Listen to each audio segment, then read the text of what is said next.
Mon général, mes chers collègues, nous accueillons aujourd'hui dans le cadre de notre cycle budgétaire consacré au projet de loi de finances pour 2026, le général d'armée Hubert Bonneau, directeur général de la Gendarmerie nationale. Mon général, c'est la première fois que nous avons le plaisir de vous auditionner au sein de notre commission depuis votre prise de fonction et nous nous en réjouissons sincèrement. En ce qui me concerne, j'ai déjà eu l'occasion de travailler avec vous il y a plus de 30 ans à Toulon, au large de Toulon, de nuit, lorsque vous étiez au GIGN, capitaine au GIGN, et moi dans les commandos marines, maître à l'époque, et nous travaillions sur le contre-terrorisme maritime. Qui aurait dit qu'on se retrouverait un jour ici? C'était hier. C'était hier. L'année 2025 a été marquée, comme 2024, par une forte activité opérationnelle pour la gendarmerie. Elle s'explique par de nombreux engagements sur le terrain métropolitain et dans notre outre-mer, dont certains se maintiennent dans la durée, notamment à Mayotte et en Nouvelle-Calédonie. Si le budget 2025 de la gendarmerie avait connu une hausse significative, le gel du schéma d'emploi avait interrompu la trajectoire de montée en puissance prévue par la loi d'orientation et de programmation du ministère intérieur, la loi dite LOPMI. La LOPMI prévoyait ainsi la création entre 2023 et 2027 de 239 nouvelles brigades de gendarmerie de deux types, 194 brigades mobiles et 94 brigades fixes. Près de 80 brigades ont déjà été créées en 2024, dont une dans ma circonscription à Guidel. Pour le moment, aucune nouvelle création de brigade n'a eu lieu en 2025 en raison de l'absence des effectifs nécessaires, mais la création de plusieurs brigades devrait tout de même intervenir d'ici la fin de l'année, dont, si tout va bien, une dans ma circonscription, encore à Bubry. Dans le cadre du PLF pour 2026, dont nous sommes saisis, le programme 152, dont notre collègue Valérie Bazin-Malgras est rapporteure pour avis, prévoit une hausse du budget de la gendarmerie à la hauteur de 200 millions d'euros de crédits de paiement par rapport à 2025. Il sera donc intéressant, mon général, de vous entendre sur plusieurs points structurants pour l'avenir de la gendarmerie et du budget prévu pour 2026. D'abord, pour les ressources humaines, sur la sécurisation de la trajectoire de croissance des effectifs prévus dans la LOPMI et la gestion de la problématique de suractivité de la gendarmerie mobile. Ensuite, pour les équipements, si l'effort d'investissement se poursuit avec un budget prévu autour de 360 millions d'euros, comment gérez-vous la problématique de la dette grise, ainsi que l'arbitrage difficile avec d'autres postes d'investissement, comme le renouvellement du parc automobile ou des véhicules spécialisés, et je pense aussi aux hélicoptères. Enfin, sur la doctrine de la gendarmerie, nous aimerions comprendre comment s'articule votre volonté régulièrement réaffirmée depuis votre prise de poste, du renforcement de la militarité des gendarmes. Cette réflexion, d'ailleurs, nous intéresse particulièrement car nous commençons un cycle sur la condition militaire et donc, bien entendu, nos gendarmes en font partie. Donc, sans plus tarder, mon général, je vous cède respectueusement la parole. Merci, Monsieur le Président. Monsieur le Président, Madame la Vice-présidente et rapporteur spécial, Mesdames et Messieurs les Vice-présidents, Mesdames et Messieurs les députés. Alors j'ai l'honneur, c'est un vrai honneur pour moi de me présenter devant vous aujourd'hui, accompagné de Monsieur François Desmadrilles, qui est mon directeur des soutiens et des finances, ainsi que du colonel Lelon, responsable du bureau de la synthèse budgétaire de la gendarmerie. Alors, en propos liminaire, je souhaite, et pour moi c'est important, commencer par revenir finalement sur ce que c'est la gendarmerie.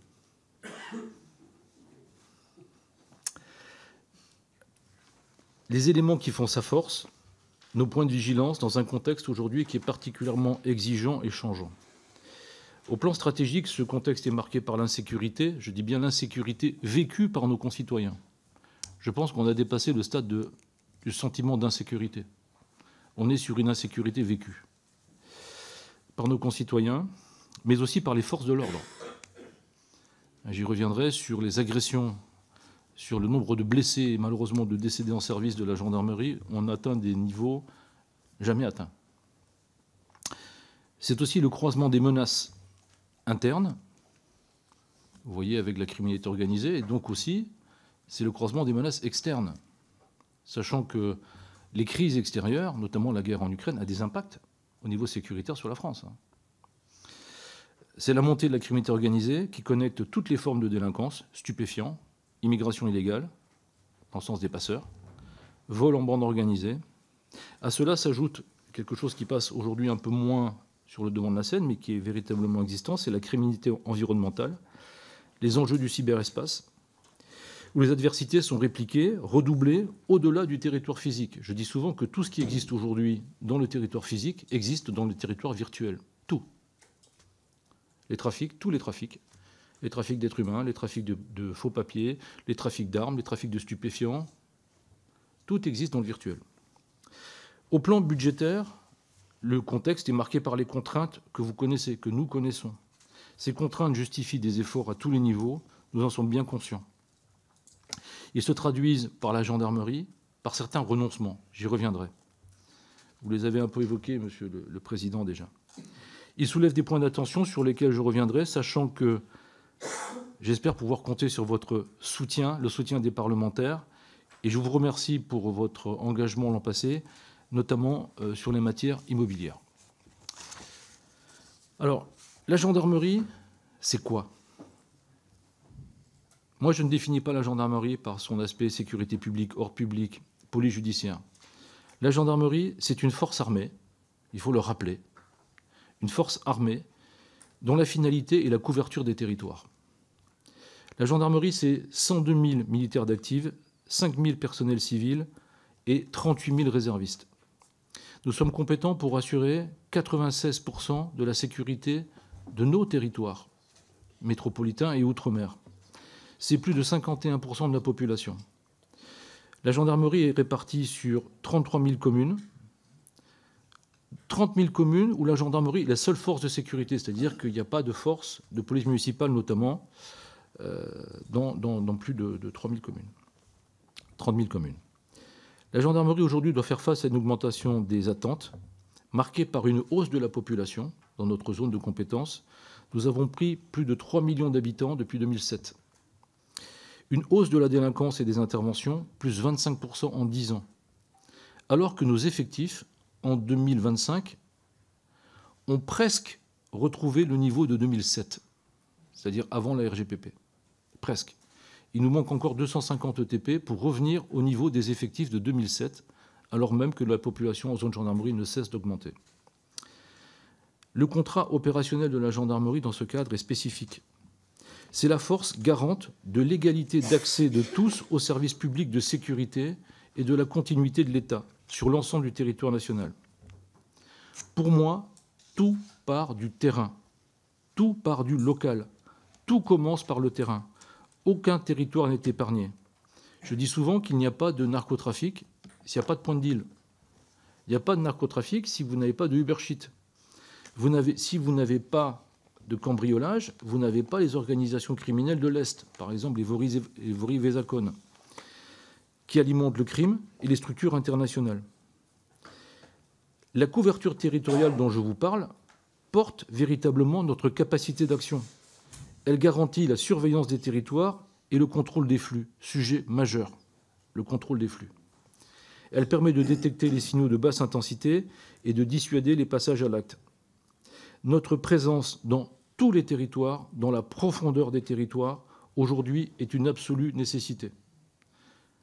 D'abord, c'est un repère, je pense, pour la population, pour les élus, que je mets toujours en avant, qui relaient ce besoin de sécurité. La finalité de la gendarmerie, parlons de finalité, c'est cette couverture de territoire par son maillage et sa capacité de contrôle des flux. Voilà ce que c'est que la gendarmerie. La réponse que nous apportons repose sur la complémentarité entre quatre forces. Les forces de gendarmerie départementale et notre maillage territorial. Notre système repose d'abord et avant tout sur les brigades territoriales. Dans le passé, on parlait souvent de la gendarmerie et de ses 3000 et quelques points de vente. En fait, moi, je n'ai pas de point de vente, parce que je n'ai rien à vendre. On essaye de produire de la sécurité. Ces brigades territoriales, sur l'ensemble de l'espace, ce sont d'abord 3100 brigades territoriales en tant que point d'appui. Donc une capacité essentielle pour monter en puissance. C'est la montée en puissance sur les territoires qui nous permet d'agir partout. Rappelez-vous des émeutes de 2023, où la gendarmerie est en mesure rapidement de générer des forces partout, parce que nous sommes partout disponibles sur le territoire. L'action de la gendarmerie doit se faire en coordination avec la police nationale, avec les autorités administratives et judiciaires, les élus, les polices municipales. Nous nous inscrivons dans un véritable continuum de sécurité qui se traduit cette année par les plans d'action départementaux voulus par le précédent ministre de l'Intérieur. Nous avons des résultats qui sont très intéressants sur la baisse des vols, les dégradations, les destructions volontaires, et nous avons aussi une hausse des procédures révélées en fait par l'action des forces de sécurité intérieure, notamment sur les violences sexuelles et sexistes. On a énormément de prises de plainte, notamment dans le cadre des violences intrafamiliales, pour la police des transports en commun et sur les stupéfiants. Nous avons, deuxième axe de force, des moyens spécialisés. Nous développons beaucoup nos chaînes spécialisées qui viennent appuyer, dès que cela est nécessaire, nos unités territoriales. C'est une espèce de double maillage, finalement. En fait, c'est l'incarnation, en quelque sorte, d'un principe qui fait fonctionner la gendarmerie, c'est le principe de subsidiarité, de complémentarité du modèle. Tout part du terrain, donc de la brigade départementale. Si l'affaire prend une importance départementale, nous allons travailler avec des brigades de recherche, et ainsi de suite, jusqu'au niveau régional ou zonal, avec des sections de recherche, par exemple. Donc, c'est toujours un problème de complémentarité, de subsidiarité. C'est une chaîne à la fois transverse et verticale. Je vous donne juste un exemple, c'est l'affaire Ballan, que vous avez peut-être suivi, dite l'affaire Ledger, où vous avez un patron de la crypto-monnaie qui est kidnappé, séquestré, et en moins de 50 heures, en fait, nous allons non seulement récupérer, sauver cette personne et son ami, mais aussi geler toute la chaîne de remontée des cryptoactifs, parce qu'aujourd'hui, vous voyez, la criminalité évolue. C'est-à-dire qu'une affaire comme ça, il y a quelques années, ça aurait été une séquestration, on aurait remonté les communications téléphoniques, un environnement, et on aurait traité en direct pour la remise de rançon. Aujourd'hui, c'est fini. C'est-à-dire que quand vous avez un appel sur ce sujet, vous ne savez même pas où sont les kidnappeurs. Ils prennent des VPN, donc facialement, ils peuvent être à Hong Kong, aux États-Unis, en Amérique du Sud. Donc il faut contourner les VPN. Il faut réussir aujourd'hui à tracer les crypto-monnaies, ce que nous savons très bien faire par nos chaînes spécialisées. Donc vous voyez, tout évolue et on est obligé aujourd'hui de s'appuyer sur ces chaînes de spécialistes. Troisième axe de force, c'est la gendarmerie mobile. Vous en avez parlé, Monsieur le Président. Cette gendarmerie mobile fait face depuis plusieurs années à un niveau d'engagement inédit. Inédit. Je ne vais pas revenir sur les Jeux Olympiques, mais c'est aussi le cas des Outre-mer. Un équilibre, on a 116 escadrons de gendarmerie mobile, ferait que si nous employions tous les jours 68 escadrons, on saurait faire. C'est-à-dire qu'on saurait donner des indisponibilités, des permissions à nos personnels, et surtout maintenir l'opérationnel, c'est-à-dire passer régulièrement nos forces en recyclage, notamment à Saint-Astier, au centre européen de maintien de l'ordre, où nous pouvons recycler nos forces. Or, cela n'est plus possible. Nous avons un engagement moyen entre 77 et 80 forces jour. Ce qui signifie que nos gendarmes mobiles sont déplacés plus de 200 jours chaque année. Nous avons actuellement une quarantaine d'escadrons en permanence outre-mer. 40 escadrons outre-mer, dont 20 en Nouvelle-Calédonie. Donc c'est une réflexion qu'on doit avoir aussi sur ces sujets, puisqu'au quotidien, ces gendarmes mobiles outre-mer ne font pas de maintien de l'ordre. Ils sont en appui des forces territoriales pour garantir la sécurité publique. Ça veut dire que nos mobiles ne sont plus tout à fait dans leur cœur de métier outre-mer. Mais si on les enlève, eh bien, ça devient très très compliqué dans des secteurs comme Saint-Laurent-du-Maroni, la Martinique aujourd'hui, Mayotte, et la Nouvelle-Calédonie. Voilà. Donc ils viennent en fait suppléer quelque part les forces territoriales. Quatrième axe de force, c'est la réserve opérationnelle. Elle représente un apport particulièrement précieux et un atout majeur dans les territoires. J'y reviendrai. Alors vous parliez du caractère militaire, Monsieur le Président. Je tiens ici à souligner que toutes ces forces font face aujourd'hui à un durcissement des conditions d'exercice de la mission. C'est une réalité. 6 gendarmes, et je leur rends vraiment hommage, sont décédés en service ou en mission depuis le début de l'année. 6 depuis le début de l'année. Depuis le début de l'année, 4100 gendarmes ont été agressés sur le terrain. 8000 gendarmes blessés. C'est une augmentation par rapport à l'année dernière à la même période de 3,5%. Parmi ces 8000 gendarmes blessés, 150 réservistes. Donc une fois brossé ce tableau, d'où la nécessité, je le redis encore, d'aller sur des fondamentaux militaires, de durcissement, face à ce tableau, la gendarmerie s'adapte pour faire face à cette situation sécuritaire. Nous avons mis en place des adaptations que je vais vous décrire.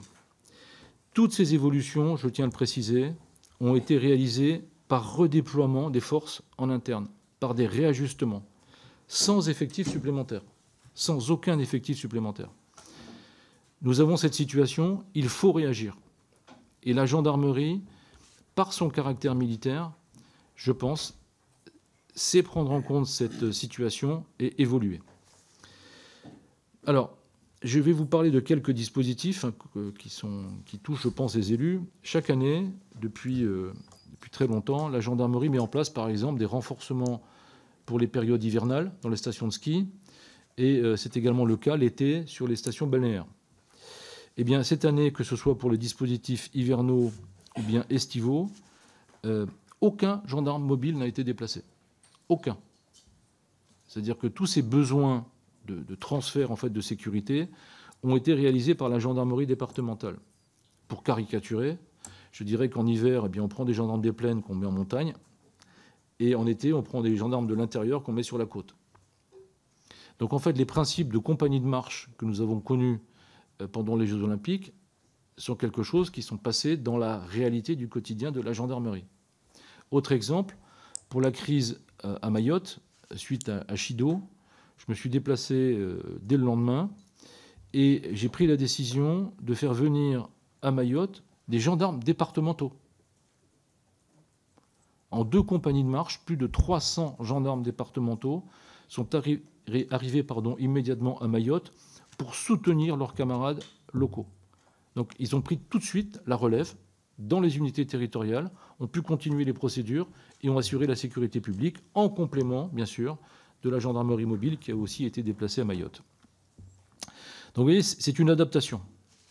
Tout à l'heure, je vous parlais de la nécessité absolue de la gendarmerie de surveiller et de contrôler les territoires.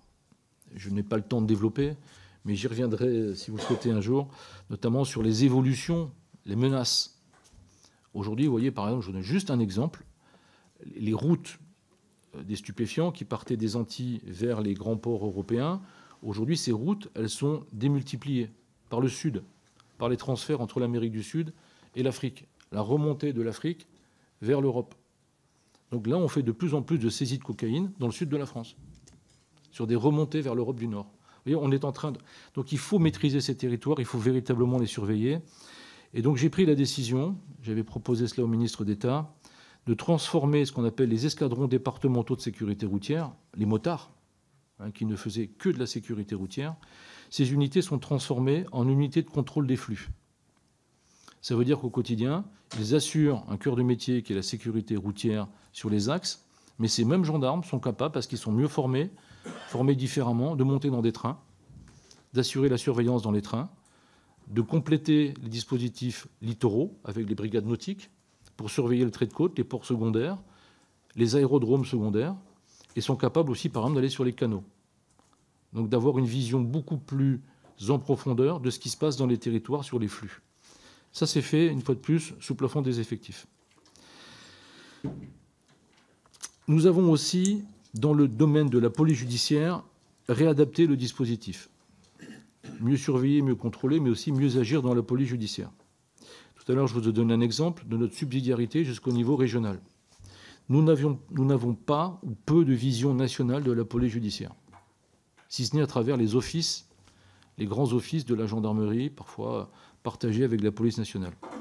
J'ai donc pris la décision de créer, au niveau national, une unité nationale de police judiciaire qui regroupe aujourd'hui 1200 enquêteurs spécialisés par jonction des différentes forces, des offices, par intégration de toutes les unités spécialisées nationales, l'unité nationale cyber par exemple, pour avoir plus de transversalité, plus d'impact sur la criminalité, parce que c'est une nécessité de mieux travailler sur la criminalité organisée, et dans le même temps, de changer totalement notre approche de la police judiciaire.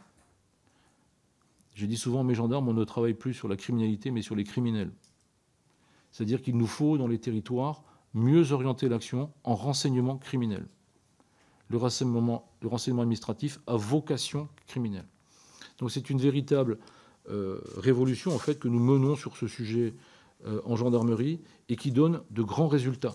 Vous l'avez peut-être vu récemment sur la DZ Mafia dans le sud de la France, où nous arrivons à déstructurer le réseau, notamment de collecteurs, entre la France et l'Italie. Et nous avons récupéré plusieurs centaines de kilos d'or, des saisies immobilières de très grande importance, voilà, par cette conjonction de renseignements criminels, implication de l'unité nationale de police judiciaire avec les sections de recherche. Sur le cyber, nous faisons un effort assez considérable aujourd'hui. Je rappelle que nous avons une augmentation de 43% des infractions numériques sur les 3 dernières années. Tout à l'heure, je l'ai cité, nous gardons aussi un œil très attentif sur les sujets d'environnement. Plus de 230 milliards de gains illicites par an, c'est ça le produit de la criminalité environnementale. C'est la 4e source de revenus criminels après les stupéfiants, la contrefaçon et le trafic d'êtres humains. Il faut bien en avoir conscience. Nous inscrivons notre action dans un continuum, je l'ai dit, sécurité-défense. En tant que force armée de couverture des territoires, nous avons un rôle primordial, je le pense, pour la préservation des intérêts fondamentaux du pays, pour la défense opérationnelle du territoire, aux côtés des armées. Ce renforcement de notre position passe par un durcissement de nos forces, j'en ai parlé, l'engagement de la réserve opérationnelle dans un bloc de défense territoriale pour la préservation des activités d'importance vitale. J'ai testé depuis le début de l'année un dispositif particulier dans le Grand Ouest, sur 3 départements, le 29, le Finistère, un département nucléaire, un département marqué par le numérique, le 35, l'Ille-et-Vilaine, et un département un peu plus commercial, industrie, sur la Seine-Maritime, pour que nous ayons des actions ciblées sur l'industrie de défense, sur les bases de défense, sur les PIV, les OIV, une meilleure connaissance de ce qui se passe dans le cadre potentiel, futur, d'un engagement majeur de la France à l'Est. Et donc, qui tiendra le territoire national? Qui maîtrisera l'affaire? Je pense que c'est aussi le sujet de la gendarmerie. Donc, on investit beaucoup sur le sujet. Et pour ça, on est aidé par une réserve extraordinaire. En l'espace de 3 ans, on est passé de 33 000 réservistes à 38 000 réservistes. Et je sais monter à 50 000, sans aucun problème. C'est-à-dire qu'on a une jeunesse aujourd'hui dont on parle très peu, qui intègre énormément la réserve. Énormément. 70% de mes réservistes sont des réservistes civils, purement civils, que 30% constitués par d'anciens militaires, et qui veulent s'engager. Ils veulent s'engager là où ils vivent, comme les gendarmes. Le gendarme travaille là où il vit là où il travaille. Pour nos réservistes, c'est la même chose. Ce qui me manque, c'est le budget pour monter à 50 000. Et c'est une réalité. Alors justement, c'est la 3e partie, j'essaierai de faire assez court pour répondre à vos questions. Le budget doit soutenir notre modèle. Doit soutenir notre modèle.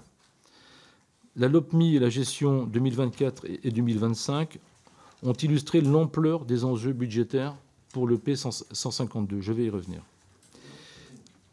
Pour la période 2023-2027, la trajectoire portait une partie des besoins identifiés pour soutenir les évolutions structurantes pour nos modes d'action. La LOPMI, c'est 3,3 milliards d'euros et 3540 exactement ETP. Vous verrez que tout n'a pas été réalisé.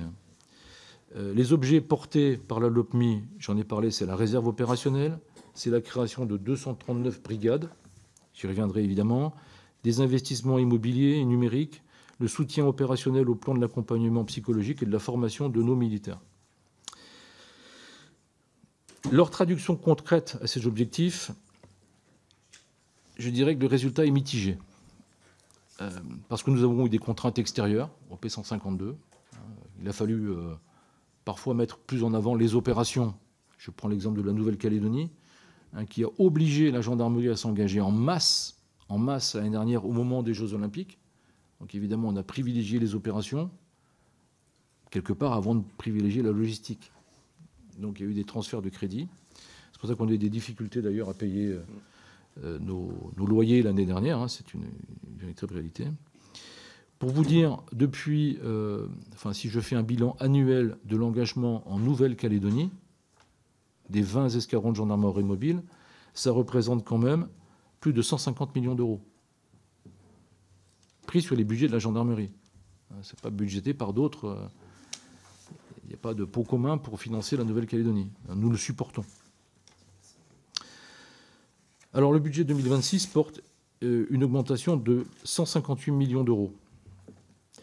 L'effort consenti porte majoritairement sur le titre 2, qui serait porté à 5,1 milliards d'euros hors casse pension, soit 125 millions d'euros supplémentaires par rapport à 2025. Cette progression couvre deux axes d'efforts prioritaires. D'abord, un schéma d'emploi à plus 400 sur le PLF 2026, plus 400 postes pour la gendarmerie, pour réaliser 58 brigades, nouvelles brigades. Cette année, nous n'en avons fait aucune, donc le report se ferait en 2026, à l'exception près de 10 brigades pour lancer l'affaire, qui serait créée dès le début décembre de cette année, dont une à Bubry. Donc, pour bien remettre les choses en place, 2024, c'est la création de 80 brigades. Celles-là, elles ont été faites, elles ont été créées pour 595 ETP. En 2025, schéma d'emploi 0. 2026, donc, prévu 400 ETP pour 58 brigades territoriales, fixes et mobiles. Si je prends le schéma d'emploi entre 2024 et 2026, ça nous ferait, si vous en convenez, 2395 ETP exactement. Donc si nous fondons nos 58 brigades, nous aurons réalisé 70% des effectifs prévus dans le cadre de la LOPMI. Et il reste quand même 30% réalisés sur les années qui viennent. Je tiens à préciser aussi que les 7 escadrons de recréation d'escadrons de gendarmerie mobile qui étaient prévus dans la LOPMI ont été réalisés. Ces 7 escadrons sont opérants, ils étaient fonctionnels pour les Jeux Olympiques. Alors, ce schéma d'emploi ne porte pas le rattrapage des effectifs initialement prévus en 2025. J'insiste sur ce sujet. Le rapport, si je prends le rapport entre les effectifs gendarmerie et la population, n'a cessé de chuter depuis 2007. Parce que je vous ai dit, on a augmenté la population en zone gendarmerie. Si je prends un ratio, gendarmes pour 1000 habitants. En 2007, nous étions à 3,2 gendarmes pour 1000 habitants. Aujourd'hui, on est à 2,8 gendarmes pour 1000 habitants. Ça, c'est la réalité de nos territoires. Donc même si on augmente les effectifs, je le redis, on ne rattrape pas les équilibres d'avant la RGPP en quelque sorte. La population doit augmenter de 9%, alors que la gendarmerie a perdu une somme conséquente d'ETP. Juste un petit aparté sur le plan Mayotte debout.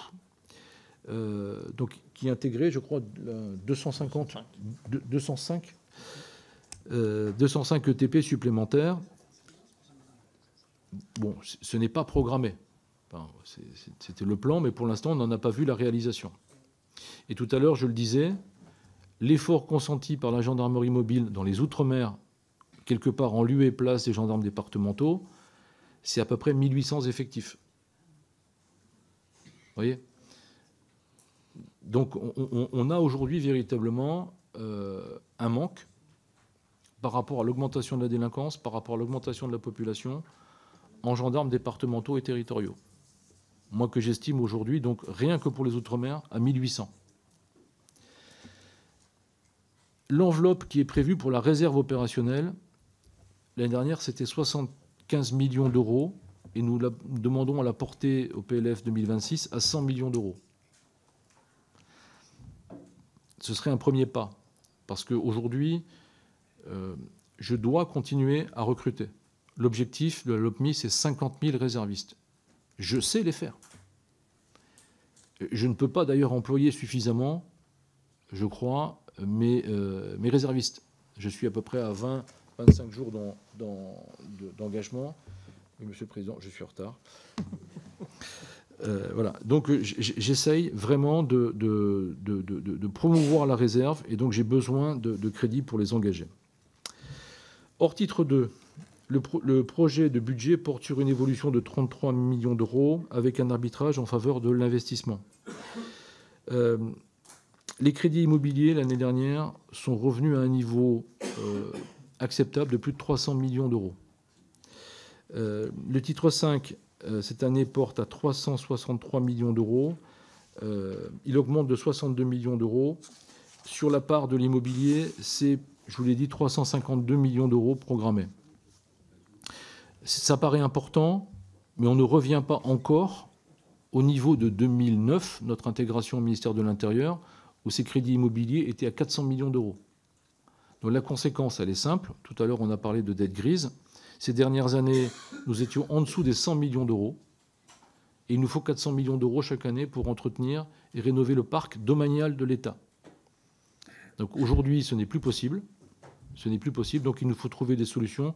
Sans doute, en reparlerons-nous dans les questions. Point essentiel pour moi aussi, c'est l'engagement sur les véhicules. Il faut faire des choix, je l'ai dit. Donc les équipements passent sur un second plan dans le budget. Mais ça va nous rattraper.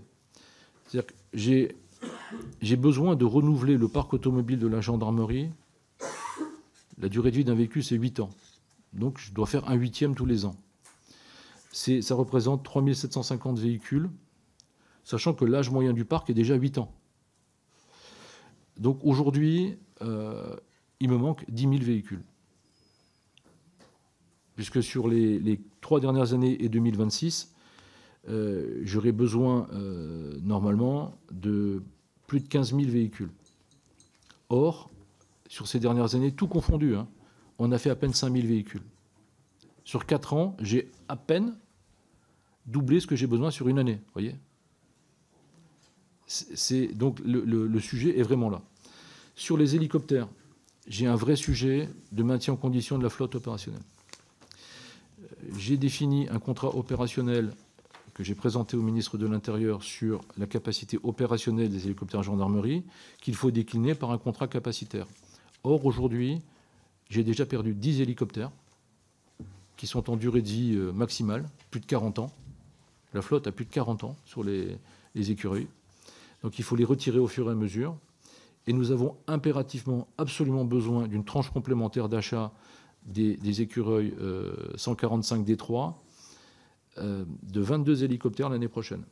Il faudra signer ce contrat l'année prochaine. Sinon, la flotte hélicoptère gendarmerie sera réduite de façon très, très significative.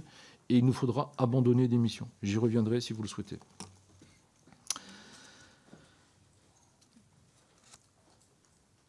Je vais conclure, Monsieur le Président, en rappelant que la gendarmerie porte aussi, je l'ai dit tout à l'heure, des missions spécifiques, de missions militaires.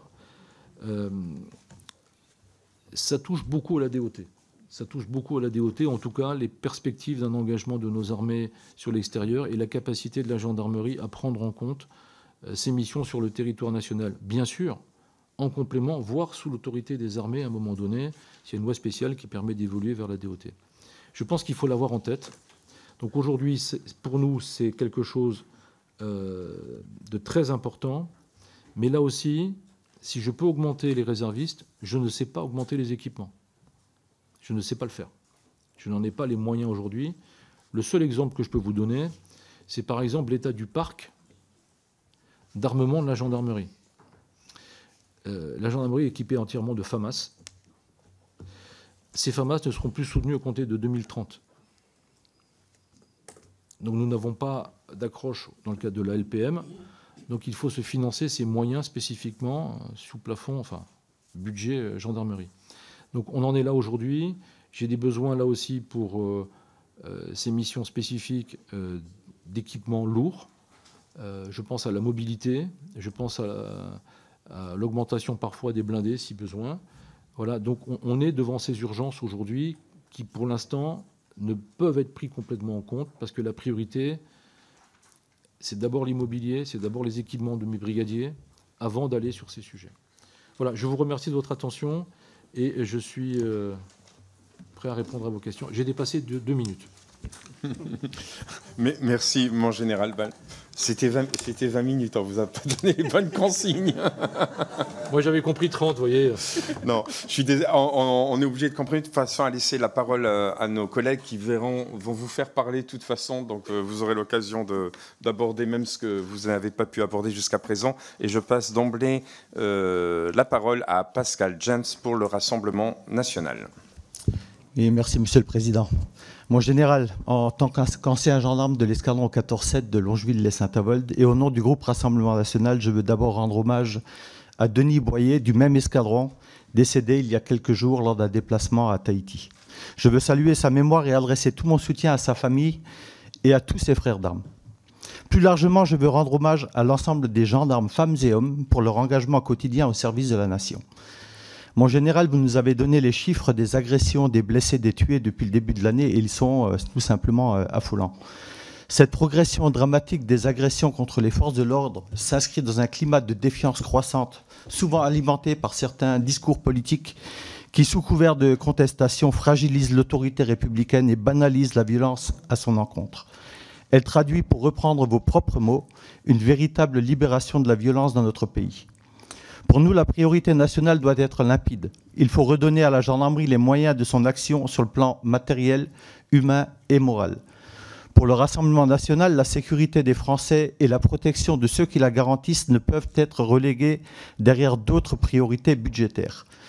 Je me permets d'ailleurs une parenthèse. Lors de la précédente audition à laquelle vous étiez représenté par le général Petillot, j'avais déjà interrogé la direction sur le nombre croissant de démissions au sein de la gendarmerie. À l'époque, le phénomène a été minimisé. Aujourd'hui, avec le recul d'une année supplémentaire, partagez-vous le même diagnostic? Constatez-vous, vous aussi, une hausse préoccupante des départs volontaires ou des difficultés à fidéliser les jeunes engagés? Enfin, à la lecture du projet de loi de finances 2026, êtes-vous toujours inquiet quant à l'atteinte des objectifs d'effectifs fixés pour 2027? Et plus largement, avez-vous le sentiment de devoir, une fois encore, faire plus avec moins pour répondre aux besoins matériels, d'infrastructures et sociaux de vos hommes? Je vous remercie. Merci, mon général, la parole est à vous. Merci, monsieur le député, pour votre question. Je vais revenir là, pour le coup, sur le schéma d'emploi de la gendarmerie. Bon, je crois qu'il ne faut pas avoir d'inquiétude sur le schéma d'emploi. Le schéma d'emploi est réalisé chaque année au 31 décembre. Il n'y a pas de difficulté. Maintenant, vous avez raison. C'est-à-dire qu'on ne peut pas, il faut regarder les choses en face. Nous avons des trous à l'emploi. Moi, je suis un opérationnel. Vous voyez bien, quand j'étais patron de la zone ouest, qu'on a des trous à l'emploi, c'est une réalité. Donc, en fait, les effectifs varient tout au long de l'année. Il y a des départs. C'est une réalité. Mais chaque année, au 31 décembre, nos effectifs sont réalisés. Nos écoles sont pleines. Je le redis, nos écoles sont pleines. Nous attirons. Nous sommes encore une armée où on a au départ 12 candidats pour un poste. Donc on attire. Le vrai problème, vous l'avez souligné, monsieur le député, c'est pas un sujet d'attractivité, c'est un sujet de fidélisation. Et c'est vrai que nous avons des départs. Moi, je m'en inquiète, parce que je vois des gendarmes qui partent avant même les droits à pension. Donc il faut trouver le pourquoi. Moi, je pense qu'il y a des choses, très simplement, il y a plusieurs facteurs. Il y a d'abord la dureté du métier. Moi, je rends hommage tous les jours à mes gendarmes. Tous les jours. Ils font un métier extraordinaire. On n'est pas dans les conditions normales de nos concitoyens. Ils l'ont choisi. Mais on leur demande de partir dans des endroits reculés du territoire, où l'accès aux soins est difficile, où l'accès aux écoles est difficile, l'emploi des conjoints est difficile. C'est la réalité. Ils sont soumis à des suggestions, et c'est normal. Nous sommes militaires, nous sommes disponibles des suggestions extraordinaires. Ils ne sont pas dans une vie de confort, moi je le dis. Donc, c'est difficile. Donc, on doit des choses à nos gendarmes. Moi, je fais beaucoup d'efforts aujourd'hui, je répète, sur l'immobilier, pour que les conditions de vie des gendarmes soient assurées, pour que les gendarmes soient fiers de leur brigade, et au passage, les élus également. Vous avez des endroits, que je ne citerai pas, mais il y en a beaucoup, où c'est difficile pour un gendarme d'entendre un enfant martyrisé, une femme battue dans des locaux adaptés. C'est difficile. On ne donne pas parfois l'image d'un grand service public. Il faut le dire. Donc ça joue. Deuxièmement, l'immobilier est un facteur majeur. Il y a aussi, et je crois que c'est essentiel, le sens du métier. Le pourquoi je suis gendarme. Donc on y travaille beaucoup. Beaucoup. La compréhension de ce qu'on fait. L'engagement. Et donc nous, aujourd'hui, on est sur un parcours renforcé au niveau des écoles.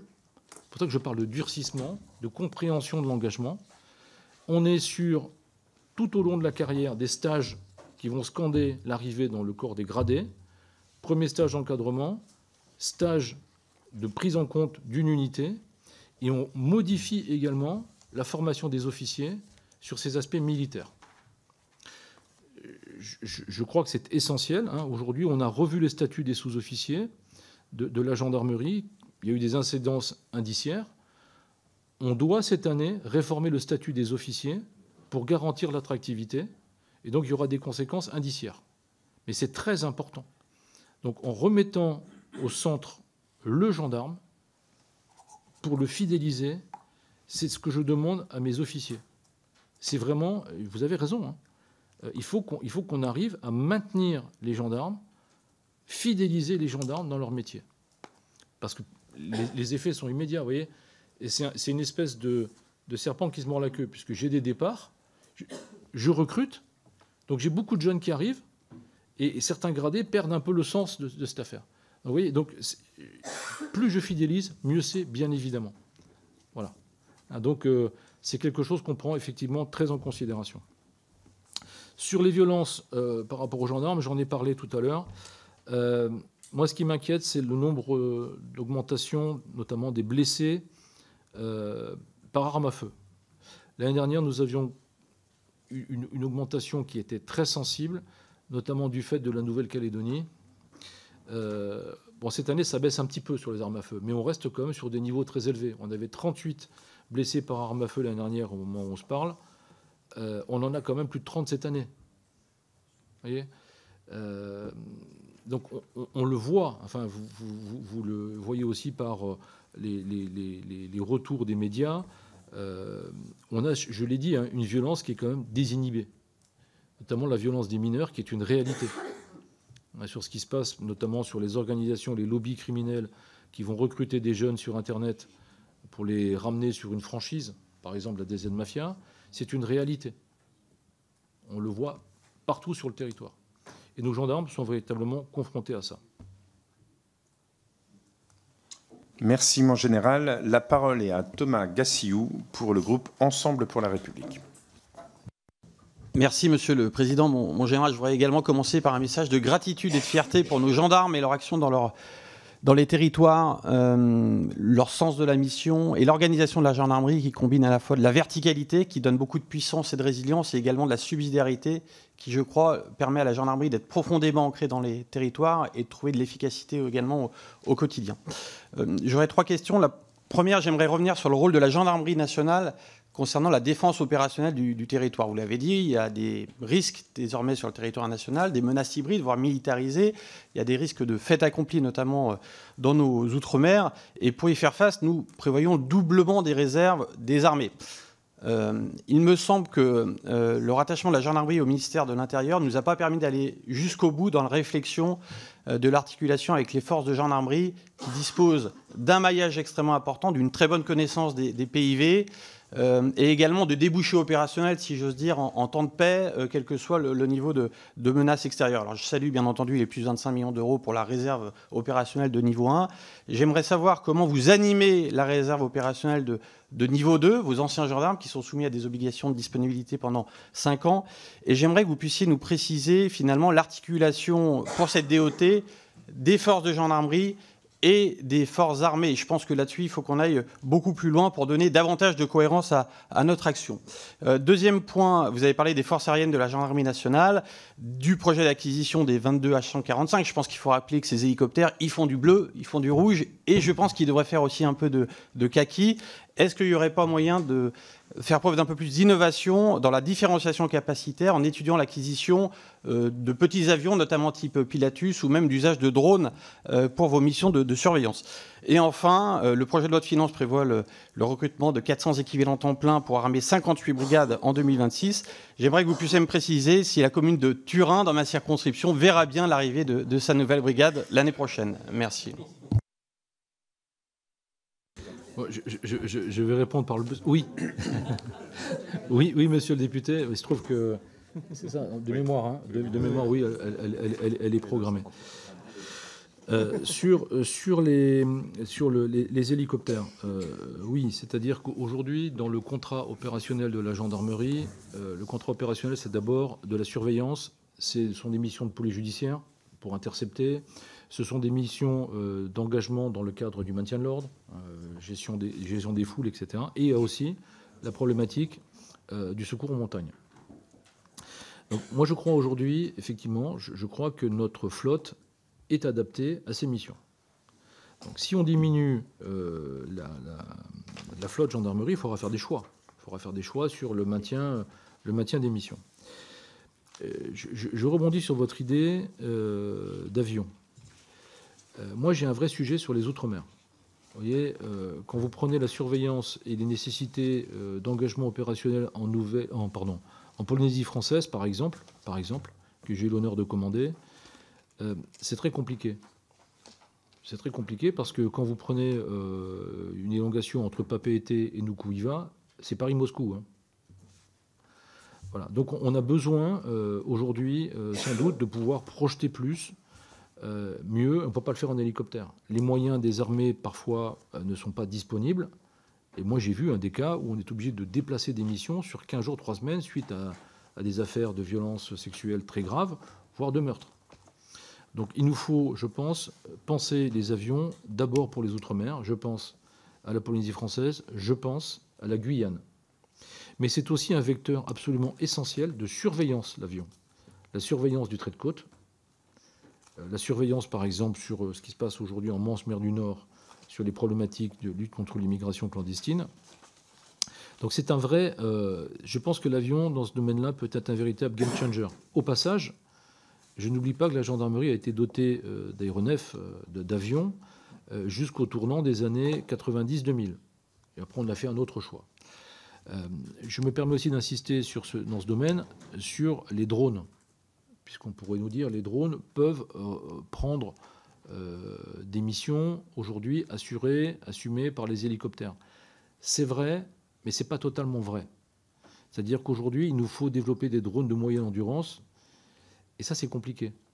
Parce qu'en fait, le marché français n'en dispose pas. Pas encore. Pas encore. Mais c'est une réalité aujourd'hui.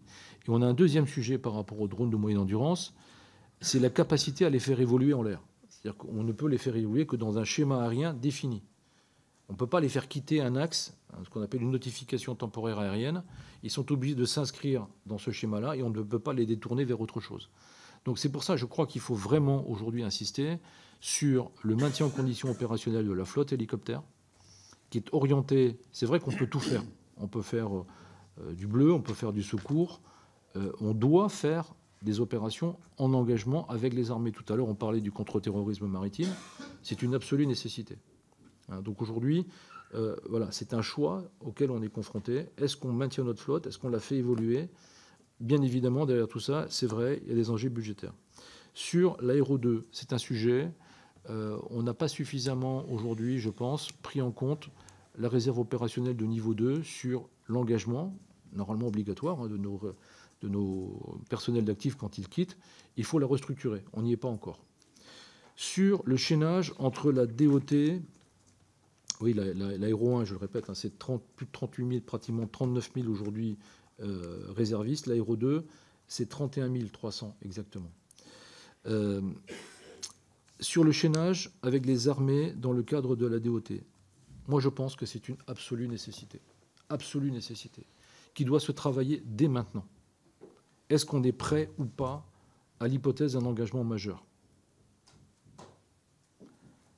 Donc, quand je parle les armées sont sur un process qui me paraît très vertueux, c'est celui des STADEF, qui scandent en fait la montée en puissance.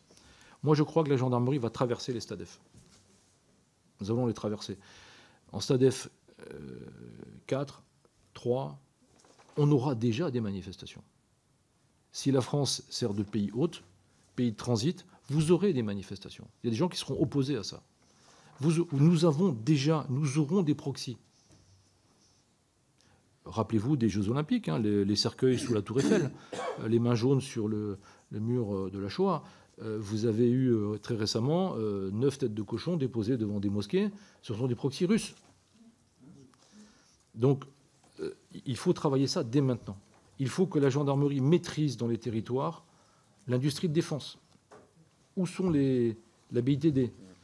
Qu'est-ce qu'on fait aujourd'hui sur les OIV, les organismes d'importance vitaux, les PIV? Comment on les prend en compte? Donc, moi, j'oriente déjà mes patrouilles là-dessus. Déjà. J'ai demandé à la gendarmerie nationale de remettre à plat tous ces dossiers sur les OIV et les PIV pour la fin de l'année. On doit être parfaitement en connaissance de ce dispositif, c'est-à-dire savoir où habite le directeur de l'établissement, le récupérer dans les meilleurs moments, etc. Je n'irai pas plus loin, c'est classifié.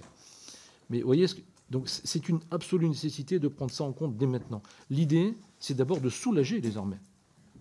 Si je prends le dispositif actuel, les armées viennent souvent en appui de la gendarmerie. Je pense par exemple au 80e anniversaire du débarquement, aux Jeux Olympiques, ce que font nos camarades pour Sentinelle, rénover. Bon, là, je pense qu'on sera dans un schéma exactement inverse.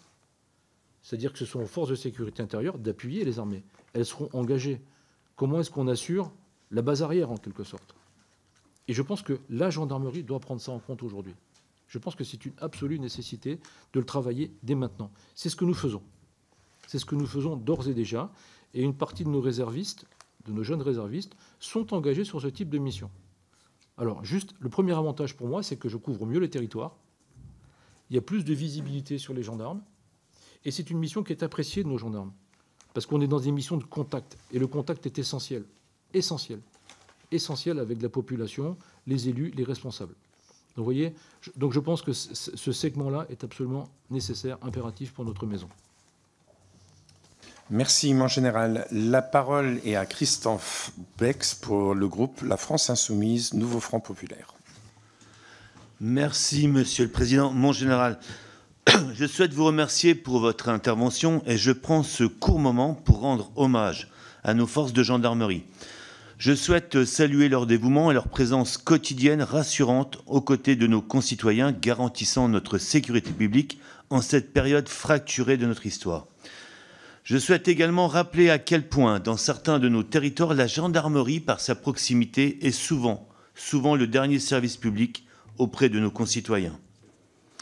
Alors que François Bayrou avait annoncé que l'État devrait montrer l'exemple et qu'aucun département ministériel ne serait exempté en annonçant une réduction de 3000 postes dans la fonction publique et fixé une règle de non-remplacement d'un fonctionnaire sur 3 partant à la retraite. Ce nouveau budget amplifie le désengagement constant de l'État dans nos territoires qui impacte forcément la vie des gens, dont les gendarmes. Et par ricochet oblige les communes, avec un budget contraint, et avec une nouvelle baisse de 5 milliards pour 2026, à investir dans les polices municipales et des systèmes de vidéosurveillance. Pourtant, rien ne remplace la présence humaine d'une gendarmerie nationale bien formée pour la prévention des délits. Le tableau que vous avez dressé est alarmant. Effectif, matériel, immobilier, la démonstration sur les véhicules parle d'elle-même et surtout met en avant l'abandon des territoires. Alors, à combien estimez-vous les besoins pour revenir au ratio de 2007 que vous avez présenté avant les RGPP, c'est-à-dire le non-remplacement d'un fonctionnaire sur 2 et des fameuses coupes budgétaires? Et quand je m'aperçois que certains persistent encore à réduire le train de vie de l'État, ils ne comprennent pas concrètement les impacts sur leur vie quotidienne. Je vous remercie. Merci, monsieur le député, pour votre question. Alors, on y est presque. Hein. On y est presque au retour des effectifs de 2007. Il nous manque encore 250 ETP. C'est pour ça que j'appelle de mes voeux véritablement la poursuite de la création des unités territoriales, des brigades. Et là, on sera quand même, on sera revenu à un niveau acceptable. Permettez-moi juste de vous dire aujourd'hui que le gendarme fait beaucoup, mais ne fait pas tout. C'est-à-dire que le gendarme sur le terrain, sur le territoire, sa mission, c'est ça, c'est bien de couvrir. Mais le gendarme manque d'outils. Aujourd'hui, on a véritablement la nécessité de développer la technologie. Nous avons la capacité aujourd'hui de remonter ce qu'on appelle les HIT, l'API, c'est-à-dire les lectures automatisées de plaques d'immatriculation. On ne travaille pas sur des personnes, on travaille sur des véhicules. Souvent, on a des véhicules qui servent dans des braquages, dans des affaires de stupes, qui sont volés, avec des plaques d'immatriculation falsifiées. Le gendarme, il voit passer ces véhicules. Il ne peut pas les contrôler immédiatement. La machine, si. Vous passez devant un API, vous avez un hit automatique. Donc nous avons aujourd'hui un système qui s'appelle le STCL, qui est validé, qui est à tous les niveaux, qui permet la remontée des lectures optiques pour la douane, la gendarmerie et la police. La réalité de ça, aujourd'hui, c'est que nous avons, en France, pour les forces étatiques, un chiffre de l'API qui est dérisoire. Pour la gendarmerie, nous avons 100 LAPI. 100 LAPI, qui sont des LAPI d'ancienne génération, qui datent d'une LAPI mobile. Je crois que pour l'ensemble des forces, police, gendarmerie, douane, nous avons moins de 600 LAPI. En Belgique, il y en a 5000. Au Royaume-Uni, il y en a 13 000. J'ai fait un benchmark avec les Brésiliens, par exemple, un territoire très important, c'est 30 000 LAPI. Donc aujourd'hui, ce qu'il faut, je crois qu'il faut être raisonnable. C'est-à-dire qu'il nous faut travailler l'efficacité. Nos gendarmes sont formidables, il faut leur donner des outils. Nous travaillons beaucoup aujourd'hui ce genre de... Moi, je vais présenter au ministre un plan sur ces sujets. Je crois aujourd'hui qu'il faut augmenter les capacités des gendarmes par l'intelligence artificielle. C'est ce que nous faisons au quotidien. Nous avons cette chance en gendarmerie de développer des programmes, j'allais dire, natifs au sein de la gendarmerie. On travaille beaucoup sur le numérique, le cyber, l'IA. Je vous donne un exemple. Aujourd'hui, par exemple, on peut aider les gendarmes dans leur quotidien sur la prise de plainte. Nous avons développé un logiciel qui s'appelle Parole, qui est capable, si vous voulez, de retranscrire directement les auditions entre deux personnes. Il faut le développer encore plus, notamment sur les langues étrangères, etc., etc. En fait, il faut accompagner nos camarades, nos gendarmes au quotidien en leur donnant plus de moyens pour accomplir leur mission. La technologie doit y parvenir. Et donc je pense qu'il faut développer, et c'est ce que j'essaye de faire chaque année. Moi, j'ai créé des labs. On a ce qu'on appelle des laboratoires au sein de la gendarmerie, au GIGN, à l'IRCGN, etc., etc. Et nous avons mis en place, nous n'avons pas de DGA au sein de la gendarmerie, mais j'ai créé un service capacitaire de la gendarmerie qui est capable de prendre les innovations, de regarder le besoin et de développer tout de suite après. Donc ça, c'est très innovant, c'est très intéressant, mais je pense que c'est une piste essentielle pour l'avenir. Voilà. Merci. Merci, mon général. La parole est à Sébastien Saint-Pasteur pour le groupe socialiste et apparenté. Monsieur le directeur, mon général, tout d'abord, permettez-moi de me joindre aux remerciements qui sont adressés à nos gendarmes qui, partout en France, répondent présents de jour comme de nuit, souvent dans des situations très difficiles. Vous faites face à des réalités parfois terribles. Ne perdons pas cela de vue. Le premier point que je souhaite soulever portera sur les moyens. Ça a été évoqué à plusieurs reprises. Le budget de la gendarmerie progresse légèrement dans la loi de finances initiale. Ma question est simple. Considérez-vous cette évolution comme suffisante pour tenir la nécessité de rattrapage que vous avez décrit et assurer plus de présence, plus de proximité, plus de réactivité? Car on peut souvent avoir le sentiment d'un décalage entre les discours très volontaristes du gouvernement sur la sécurité et la réalité que vous nous décrivez. Vous avez parlé du ratio gendarme-population. Vous avez évoqué également la réserve, qui est un point aussi très important. Le deuxième point que je souhaite soulever est celui portant sur l'unité nationale de police judiciaire, récemment créée. Son but est clair, être plus efficace, plus réactif sur les réseaux qui impactent la vie des Français sur l'ensemble du territoire, en démantelant davantage de points de deal, assécher l'argent sale, remonter les filières de cambriolage et les vols organisés qui frappent nos campagnes, nos villes. Lutter contre les arnaques en ligne également, qui touchent les plus vulnérables. Mieux travailler avec les parquets spécialisés pour aller jusqu'aux têtes de réseau et confisquer les profits. Pouvez-vous tirer un premier bilan, même si la création est récente de cette UNPJ? Et est-ce que vous pouvez nous dire ce qui a été possible grâce à cette création par rapport à l'existant préalable? Et enfin, ma dernière question, car quiconque dispose d'une gendarmerie sur son territoire est confronté à cet enjeu, portera sur l'immobilier et la vie en caserne. Trop de casernes sont usées, mal isolées, parfois dans des situations très dégradées. Or, le modèle repose sur des familles qui vivent en caserne. C'est une question de dignité, d'attractivité et d'efficacité. Un rapport sénatorial de juillet 2024 évoque le sujet. Donc, est-ce qu'il ne faut pas inventer un nouveau modèle? Et puisque Thomas Gassillou a parlé de sa circonscription, je vous propose de l'expérimenter sur Cestas, dans la mienne, pour essayer de répondre aux besoins des gendarmes et de leurs familles. Je vous remercie. Mon général. Merci beaucoup, monsieur le député. Alors, je commencerai par l'immobilier, si vous le permettez. Tout à l'heure, je vous ai dépeint un dispositif qui est un dispositif de reprise. Un dispositif de reprise qu'il faut absolument maintenir. Je pense qu'il faut qu'on dépasse largement les 300 millions d'euros annuels. L'idéal, ce serait 400 millions d'euros pour maintenir notre parc domanial et le rénover. Ça ne suffira pas. Ça ne suffira pas. L'état de nos casernes est tel qu'aujourd'hui, je pense qu'il faut inventer de nouveaux systèmes. Nous avons, pour la construction, on va dire, locative, des décrets, un décret de 93 et 2016, qui, à mon avis, ne sont plus adaptés à ce qu'on veut faire aujourd'hui. Donc, pourquoi? Parce que, une fois de plus, l'année dernière, c'est 628 millions d'euros de loyers que nous payons. Si nous prenons 2009, notre année d'intégration au ministère de l'Intérieur, c'est 300 millions d'euros. Les projections les plus probables, dans 8 à 10 ans, c'est 1 milliard. Il faut revenir au domanial. Le domanial coûte moins cher. C'est-à-dire que la construction d'une brigade locative par rapport à une brigade domaniale, sur la durée, c'est 2 fois le prix. Sauf qu'on n'a pas les budgets pour investir tout de suite. Donc, nous, ce qu'on a cherché à faire avec le directeur des soutiens et finances, quand on ne peut plus, il faut proposer autre chose. Je crois à ça. Bouger, par exemple, pour les moyens complémentaires, on a dit l'IA, etc. Donc là, il faut sortir. Nous, on prépare un décret, on espère que ça pourra passer, qui nous permettrait finalement de faire de location option d'achat, de la LOA.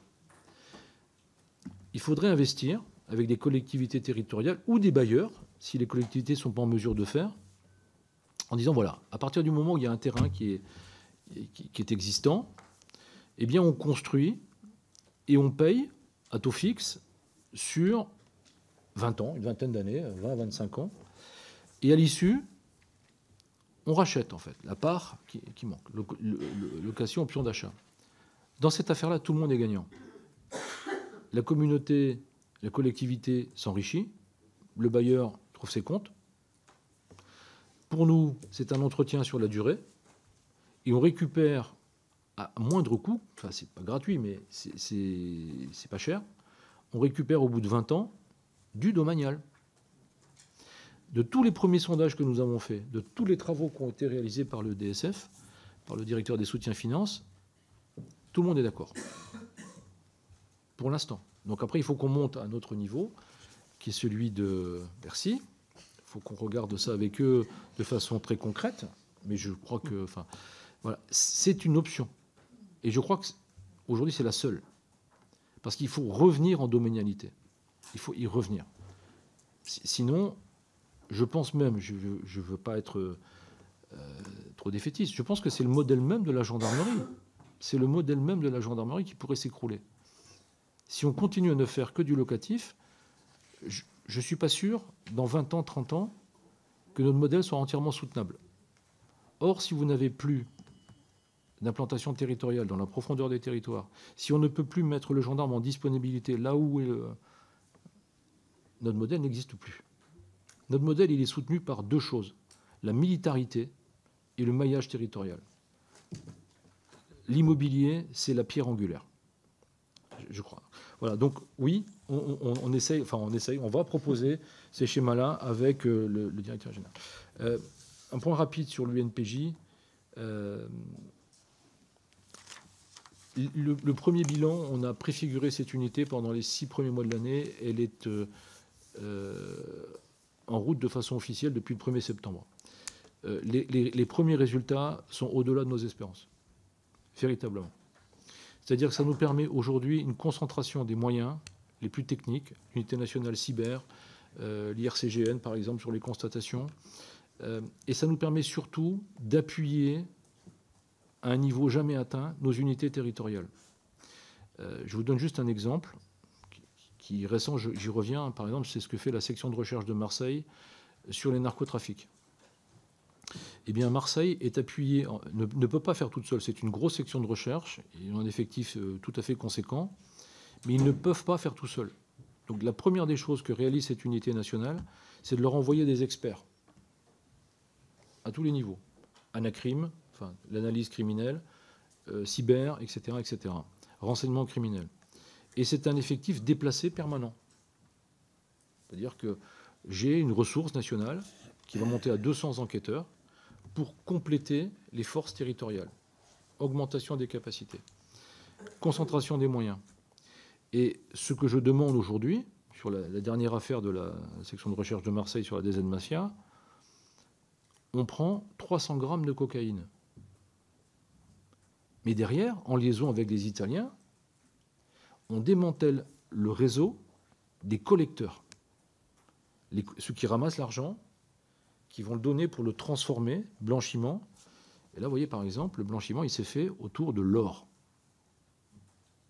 Parce que l'or, aujourd'hui, 1 gramme d'or vaut 100 €. 1 gramme de cocaïne, dans certains quartiers, c'est en dessous des 30 €. Hein. Donc on fait de l'or.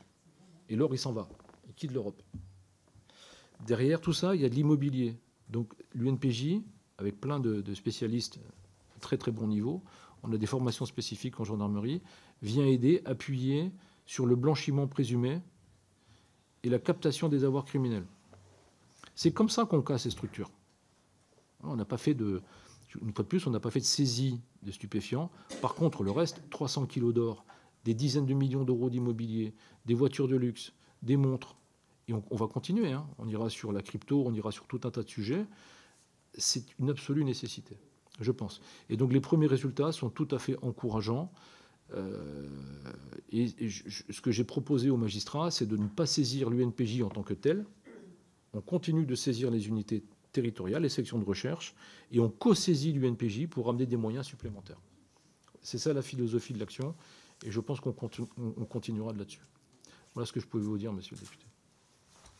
Merci, mon général. La parole est à Valérie Bazin-Malgras pour la droite républicaine.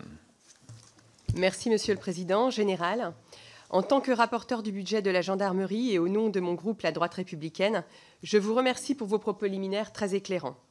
Tout d'abord, je tiens à saluer l'engagement quotidien de tous nos gendarmes qui assurent la sécurité des Français partout sur le territoire. Je souhaite concentrer mon intervention sur 3 axes qui me paraissent fondamentaux pour la réussite de la trajectoire budgétaire pour notre gendarmerie, le schéma d'emploi, les capacités aériennes et l'immobilier. Tout d'abord, les effectifs.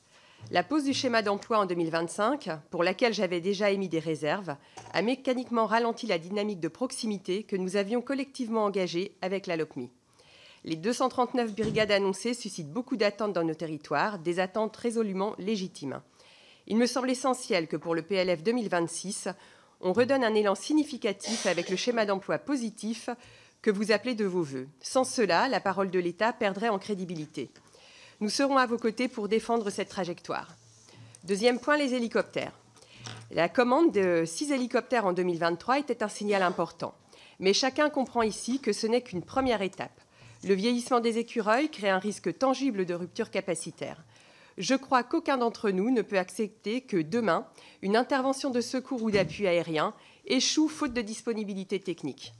Pouvez-vous nous indiquer à quel horizon vous estimez nécessaire de relancer un deuxième lot de commandes et si cette perspective est d'ores et déjà arbitrée avec le ministère de l'Intérieur? Enfin, l'immobilier, on en a longuement parlé ce matin. L'effort de rattrapage est visible et je tiens à saluer l'augmentation de 100 à 300 millions d'euros en autorisation d'engagement l'année dernière, qui est prévue pour cette année. Mais vous avez rappelé qu'il faudrait atteindre environ 425 millions pour enrayer réellement la dette grise. Nous savons que la qualité du casernement joue un rôle déterminant dans l'attractivité et la fidélisation des personnels. Peut-on espérer que la marche 2026 s'inscrive pleinement dans cet objectif de rattrapage ? Pour conclure, Général, je veux redire que sur ces 3 sujets, effectifs, hélicoptères et immobilier, notre groupe, la droite républicaine, sera un appui pour accompagner les besoins de nos gendarmes, que je tiens une nouvelle fois à saluer, tant pour leur engagement que pour leur dévouement quotidien au service de la sécurité et de la protection des Français. C'est tout le sens de mes questions aujourd'hui. Je vous remercie. Merci, mon général. La parole est à vous. Merci, Madame la vice-présidente. J'insisterai, je pense, sur les hélicoptères, pour vous dire l'état des lieux. Aujourd'hui, je suis déjà obligé de fermer temporairement des sections aériennes de gendarmerie. C'est une réalité, puisqu'on a des problématiques d'érosion de la flotte écureuil qui a 40 ans. J'ai le même âge que la flotte en gendarmerie, si vous voulez. Donc, je m'aperçois que je suis vieux. Donc ça, c'est un vrai sujet. L'érosion de la flotte écureuil, notamment outre-mer. Hein, on a eu des vrais sujets. Quand on va à Mayotte, vous avez un hélicoptère écureuil qui est un peu au bout de souffle. On a été obligé de retirer un hélicoptère en Nouvelle-Calédonie. Il a fait une autorotation. Il est parti en autorotation alors qu'il sortait d'entretien, avec, bien sûr, heureusement, un équipage parfaitement aguerri qui a pu poser sur l'eau en catastrophe. Donc cette année, on a programmé jusqu'au mois d'octobre 6 fermetures de sections aériennes gendarmerie à tour de rôle sur des périodes d'1 mois à 2 mois pour faire tourner les hélicoptères pour permettre une permanence en raison de l'érosion de la flotte écureuil. Et je pense qu'on a eu beaucoup de mal aussi à sortir du Covid pour beaucoup de sujets économiques, de relance, etc. Et on a un sujet aujourd'hui d'obsolescence et de rupture d'approvisionnement sur les écureuils EC-135, qui là aussi nécessite des fermetures temporaires sur les sections aériennes gendarmerie. J'en ai 6 de programmés entre maintenant et le début d'année prochaine. Donc vous voyez, ce sont des fermetures, j'insiste, temporaires. Je rassure les élus. Voilà, il faut qu'on retrouve une capacité véritablement forte sur l'entretien de ces machines et le renouvellement des machines. Donc c'est un sujet majeur. Donc à votre question, on a une tranche complémentaire d'hélicoptères qui est prévue dans le cadre d'un marché qui doit être passé, dernier délai, en 2027. C'est un marché de 22. Non mais 350 millions d'euros, quand même, dans le contexte qu'on connaît. 350 millions d'euros qui devront être passés nécessairement avant le début 2027. Voilà la deadline pour nous, véritablement. Sinon, je pourrais vous repasser des éléments. Notre flotte va véritablement... il faudra faire des choix. Il faudra faire des choix de maintien d'ouverture des SAG, des sections aériennes de gendarmerie, et des missions. Ça, c'est une certitude. Voilà. Et sur vos deux questions complémentaires, Madame la Vice-présidente, oui, on appelle de nos voeux la poursuite de la création des brigades pour les raisons que j'ai évoquées. Les tranches donc, qui nous restent, ce seront pour 2000... Enfin, si on continue derrière, il nous manque encore quand même 1145 ETP. 1145 ETP prévus dans le cadre de la LOPMI. C'est ça qui nous manquera pour les... Normalement, le programme devait se terminer en 2027, donc on sera obligé d'aller au-delà, probablement. Il nous reste 100 brigades à faire, c'est exactement ça. Voilà, Madame la Vice-présidente. Merci. La parole est à Catherine Hervieux pour le groupe écologiste et social.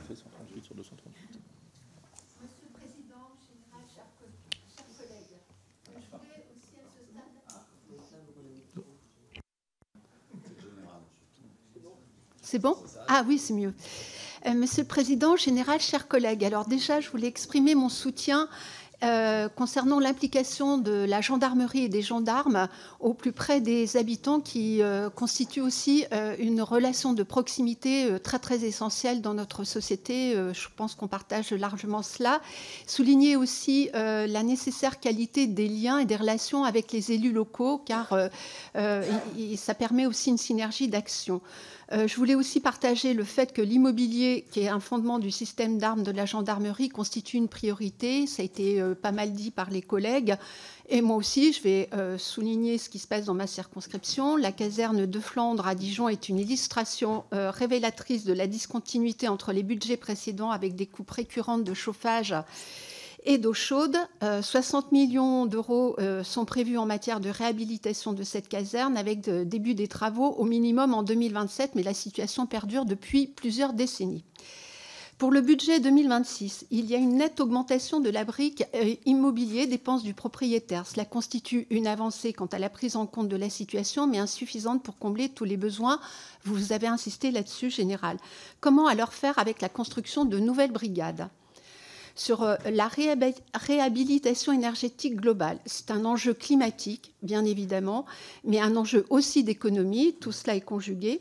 Pourriez-vous nous partager les avancées de l'expérimentation des marchés globaux de performance énergétique à paiement différé lancée cette année et la phase d'identification des projets? Et puis enfin, quel est l'impact sur les besoins d'investissement pour la lutte contre la cybercriminalité? Là aussi, vous nous en avez parlé.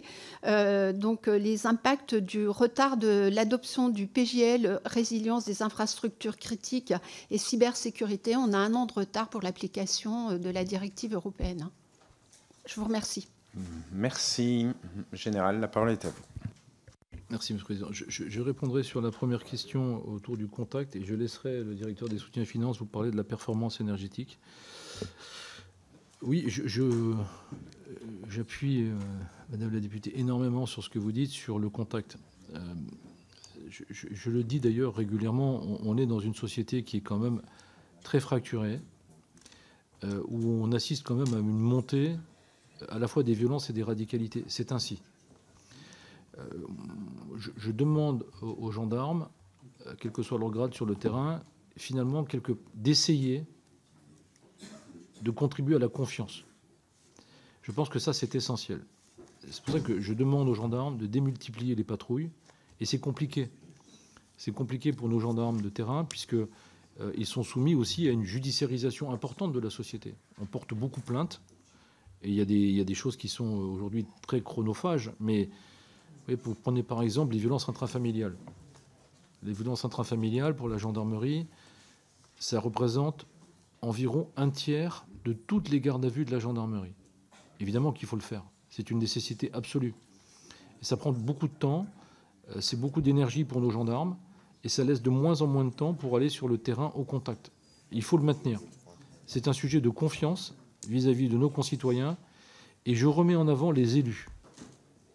Je pense que le couple brigade-maire est absolument essentiel.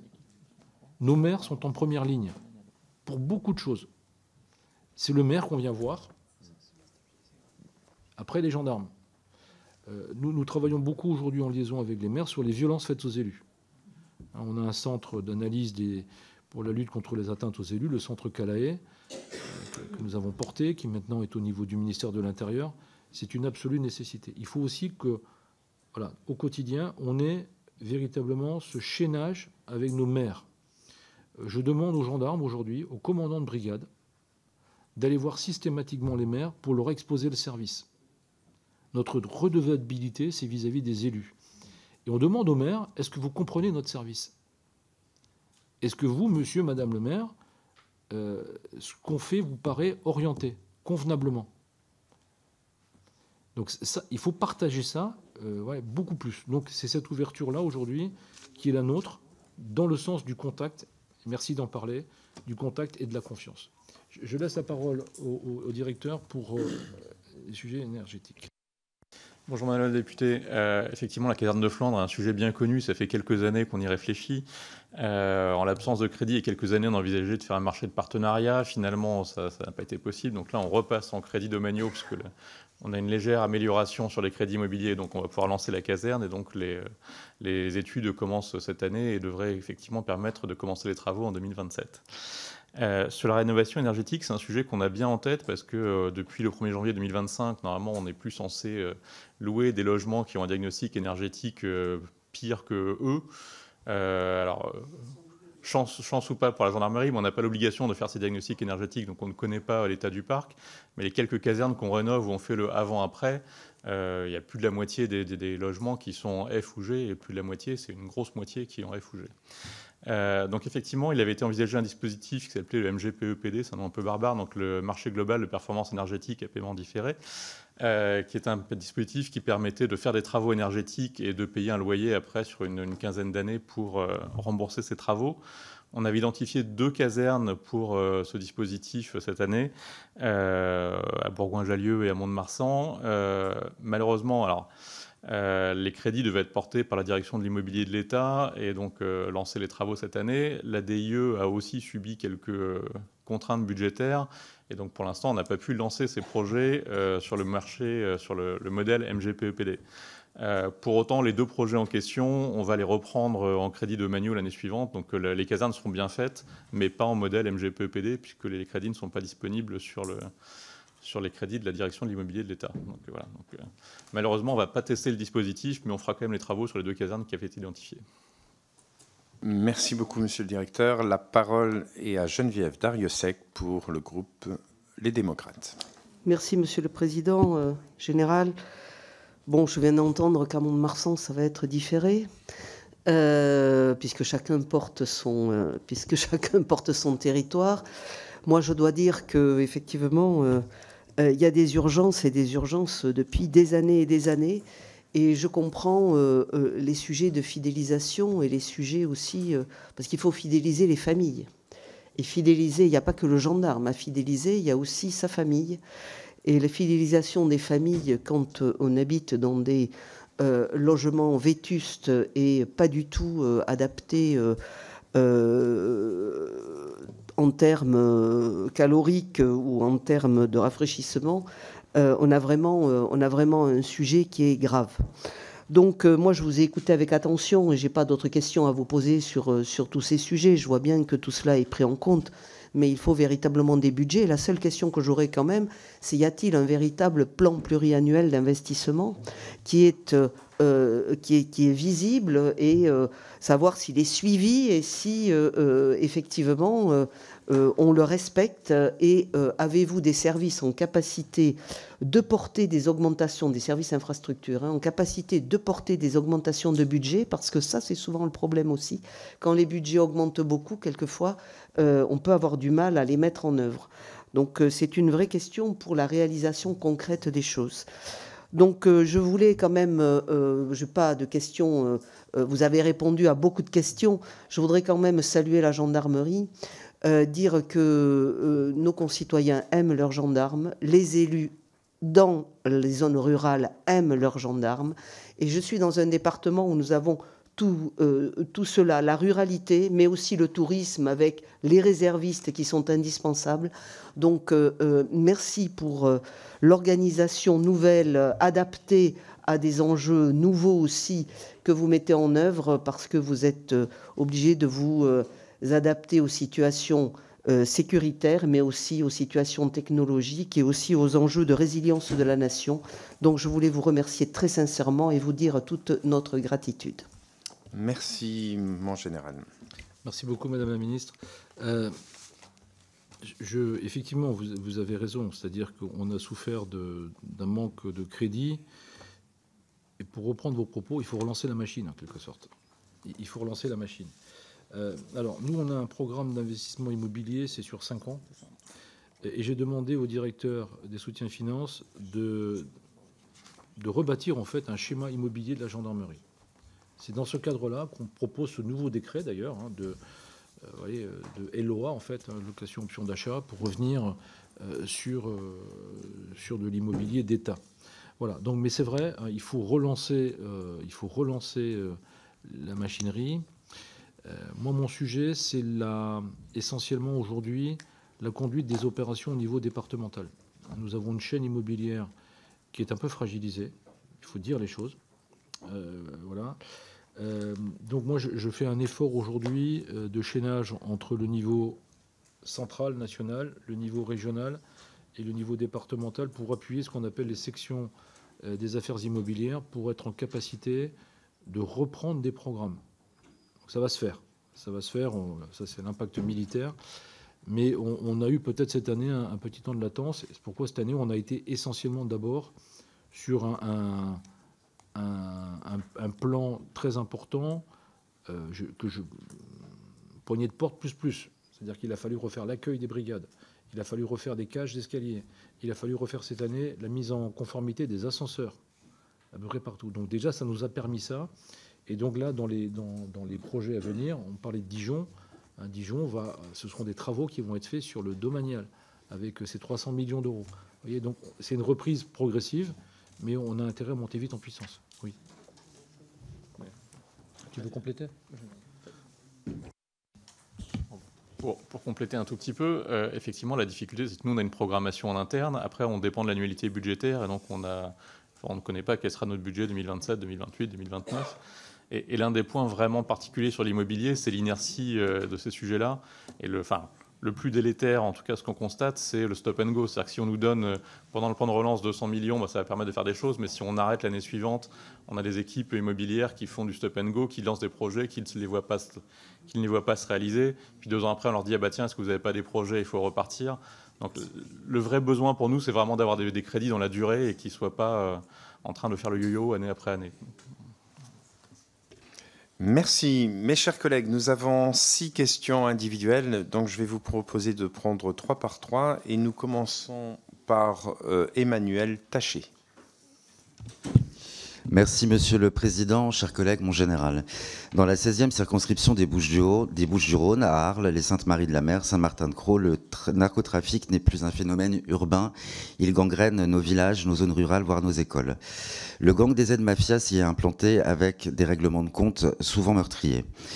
Les gendarmes de la compagnie d'Arles agissent avec courage, mais ils manquent de moyens et d'effectifs pendant que les trafiquants imposent leurs propres lois, malgré, vous l'avez dit, la mobilisation des unités de contrôle de flux. Le Rassemblement national le dit depuis des années, des pans entiers de notre territoire échappent à l'autorité de l'État, faute de sanctions réelles et d'investissements, comme vous l'avez souligné. Je souhaite, mon général, que vous puissiez nous dire comment la gendarmerie pourrait renforcer la lutte contre les réseaux structurés et rétablir l'ordre dans ces zones rurales oubliées. Enfin, je veux saluer nos forces de l'ordre local et nos militaires qui maintiennent la République debout, malgré le laxisme d'un État qui jusqu'ici a reculé devant les trafiquants. Je vous remercie. Merci. La parole est à Jean-Louis Thériault.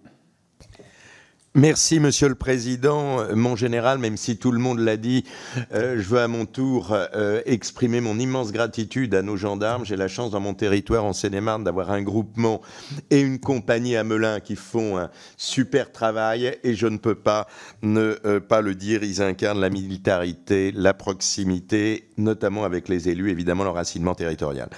2 questions. Je m'étais beaucoup battu au moment des réflexions sur le plan de relance pour que nous ayons nos fameux blindés Centaure qui sont aujourd'hui en ligne. Nous en avons 90. Est-ce que vous pourriez nous faire un retex? Et pensez-vous, notamment pour la DOT, sur du maintien de l'ordre haut du spectre ou des STADEF élevés, qu'on aurait besoin d'en avoir davantage? Deuxième question sur les réservistes. Je les vois régulièrement sur le terrain. On sait qu'un réserviste ne s'use que si on ne s'en sert pas. Donc ma question, que pensez-vous, à quel seuil de nombre de jours de réservistes opérationnels vous pensez qu'il faudrait aller? Quand j'échange avec eux, souvent, ils laissent entendre que leur matériel, notamment, n'est pas le même que celui des gendarmes d'actifs. Qu'est-ce qui, à votre avis, devrait être fait? Ça coûterait combien? Enfin, une question technique sur le LOA. Est-ce que c'est purement réglementaire, les évolutions qui s'imposeraient, ou il faudrait du législatif? Merci. Et enfin, la question est à Nadine Leschamps. Merci, Monsieur le Président. Général, je vais faire un petit peu comme tout le monde. Moi, c'est Saint-Astier. Voilà, c'est une petite parenthèse. Merci. Général, avec une multiplication par 2 des violences physiques depuis 2017, une explosion du crime organisé, des coups et blessures en hausse constante en milieu rural, une insécurité alarmante dans les Outre-mer, le rôle des gendarmes n'a jamais été aussi important. Si des actes forts comme la présomption de la légitime défense pour les forces de l'ordre sont nécessaires, il faut également répondre au manque de nos forces. L'un de ces moyens, ce sont évidemment les véhicules. Suite à une question écrite, le ministre de l'Intérieur m'a indiqué en juin dernier que depuis des années, le taux de renouvellement de véhicules neufs nécessaires, soit 4 000 par année, n'était jamais atteint. Ce manque a un effet réel sur l'efficacité et la disponibilité de nos gendarmes. Je souhaite donc savoir quels sont aujourd'hui vos besoins en véhicules, à la fois en nombre, en renouvellement, mais aussi en spécialisation. Je vous remercie. Merci, mes chers collègues. La parole est à vous, mon général. Merci, Monsieur le Président. Sur la première question autour du narcotrafic, je voudrais préciser, Monsieur le député, que sur ces questions-là, il n'y a pas de zone de compétence gendarmerie, pas de zone de compétence police. Ça irrigue tout. Alors, on a moins de points de deal en zone gendarmerie, c'est vrai, mais on a un développement massif de l'Ubersheet. Et si on n'a pas de point de deal, on a aussi beaucoup de passages en zone gendarmerie pour des livraisons ou des points de contact. Donc, ça irrigue tout. Le nombre de consommateurs n'est pas moindre en zone gendarmerie qu'en zone police. C'est pas vrai. Il y a partout. Donc, moi, je pense que c'est un sujet qu'il faut prendre dans sa globalité. Ce que j'essaye de faire aujourd'hui, c'est bien d'orienter l'action des gendarmes pour porter des coups essentiels à partir du renseignement criminel, le ciblage des individus et le travail sur les structures. Je pense que c'est essentiel. Alors c'est vrai qu'au quotidien, nos gendarmes sont confrontés à ça. Ils sont confrontés à ces points de deal, ils sont confrontés à ces personnes qui participent au trafic. Donc c'est important de réagir, évidemment. Il faut réagir, il faut être en action. Mais si on veut démanteler cela, il faut prendre le taureau par les cornes, mais un peu sur le haut, aller sur les structures, casser les structures. C'est ce que nous avons fait, par exemple, sur cette opération dont je parlais tout à l'heure. C'est absolument essentiel. Parce que ces structures-là blanchissent. Ces structures-là sont organisées. Ces structures-là diversifient leurs investissements. Dans l'immobilier, ça peut être dans des labels de musique, ils font de l'extorsion. La criminalité organisée, elle est structurée beaucoup autour du narcotrafic, mais il n'y a pas que ça. Donc aujourd'hui, par exemple, il faut mettre en avant tout ce qui se fait dans les évolutions de la loi pour sortir la France du piège du narcotrafic. Donc je pense par exemple à des dispositions qui sont absolument essentielles. Le blanchiment présumé. Enfin, on peut faire énormément de choses aujourd'hui. Le blanchiment présumé nous permet en fait d'éviter plein d'étapes. C'est à l'auteur en quelque sorte de justifier de son patrimoine. Et s'il ne peut pas justifier, on prend.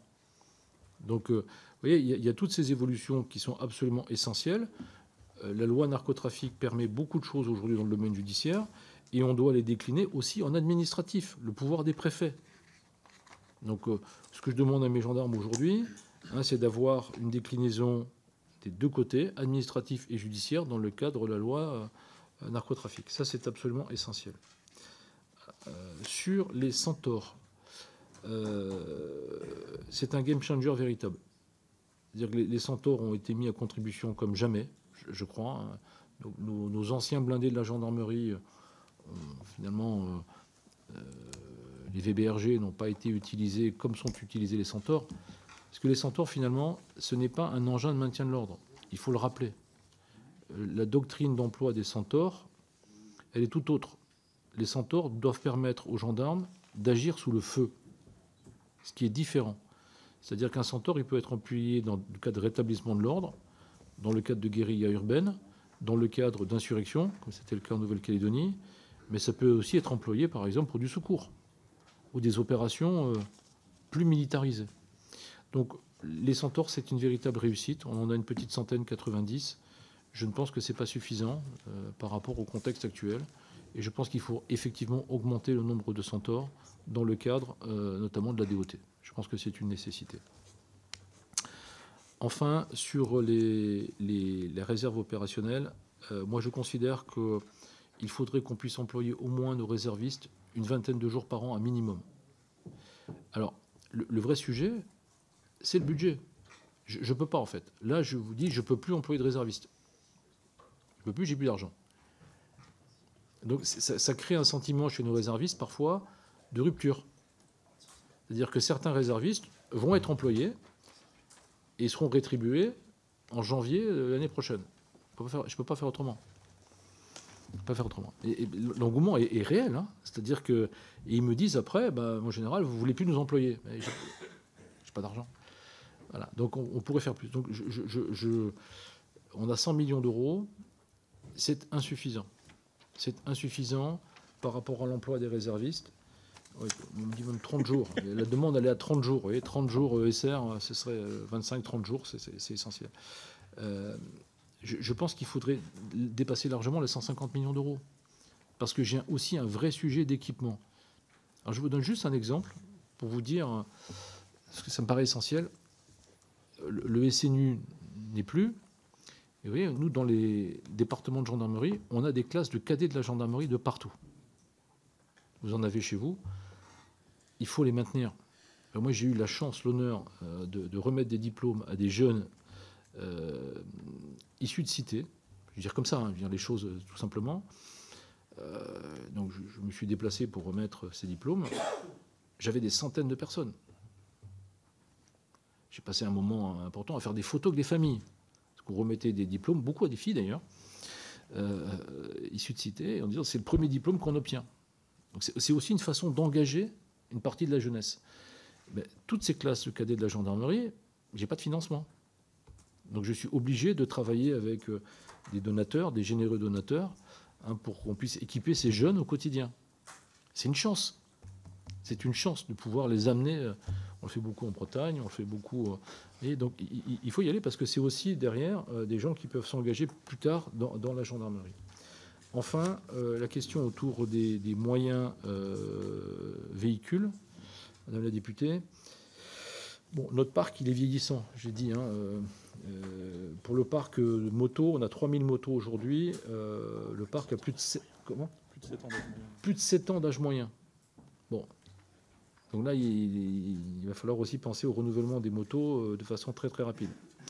Pour les véhicules, l'âge moyen du parc, c'est 8 ans. Or, je vous le rappelle, on doit renouveler le parc à 8 ans.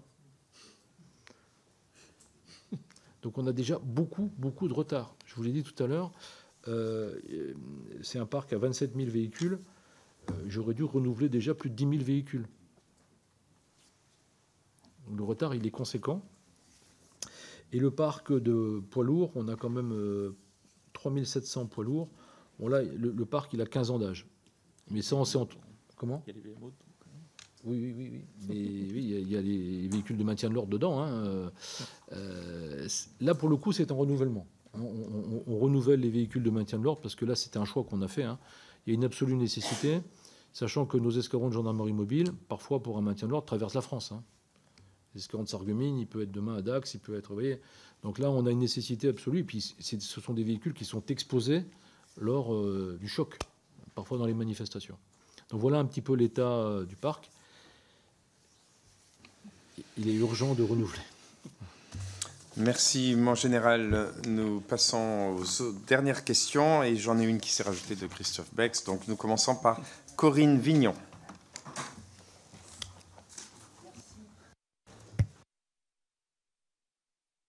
C'est bon, hein? Oui, voilà. Merci, Président, Général. Eh bien, totalement d'accord avec vous sur la rénovation et les programmes domaniaux qu'il faut mettre en place. D'ailleurs, moi, j'ai la chance, je suis à Toulouse, et donc à Balma, il va y avoir un très beau programme domanial dont on aura la première pierre très prochainement. Alors, j'ai une question concernant les véhicules. Il se trouve que j'ai eu l'occasion de visiter et de rencontrer le GOS, le groupe d'observation et de surveillance à Toulouse, sous l'autorité de l'excellent général Thibault Lagrange, d'ailleurs.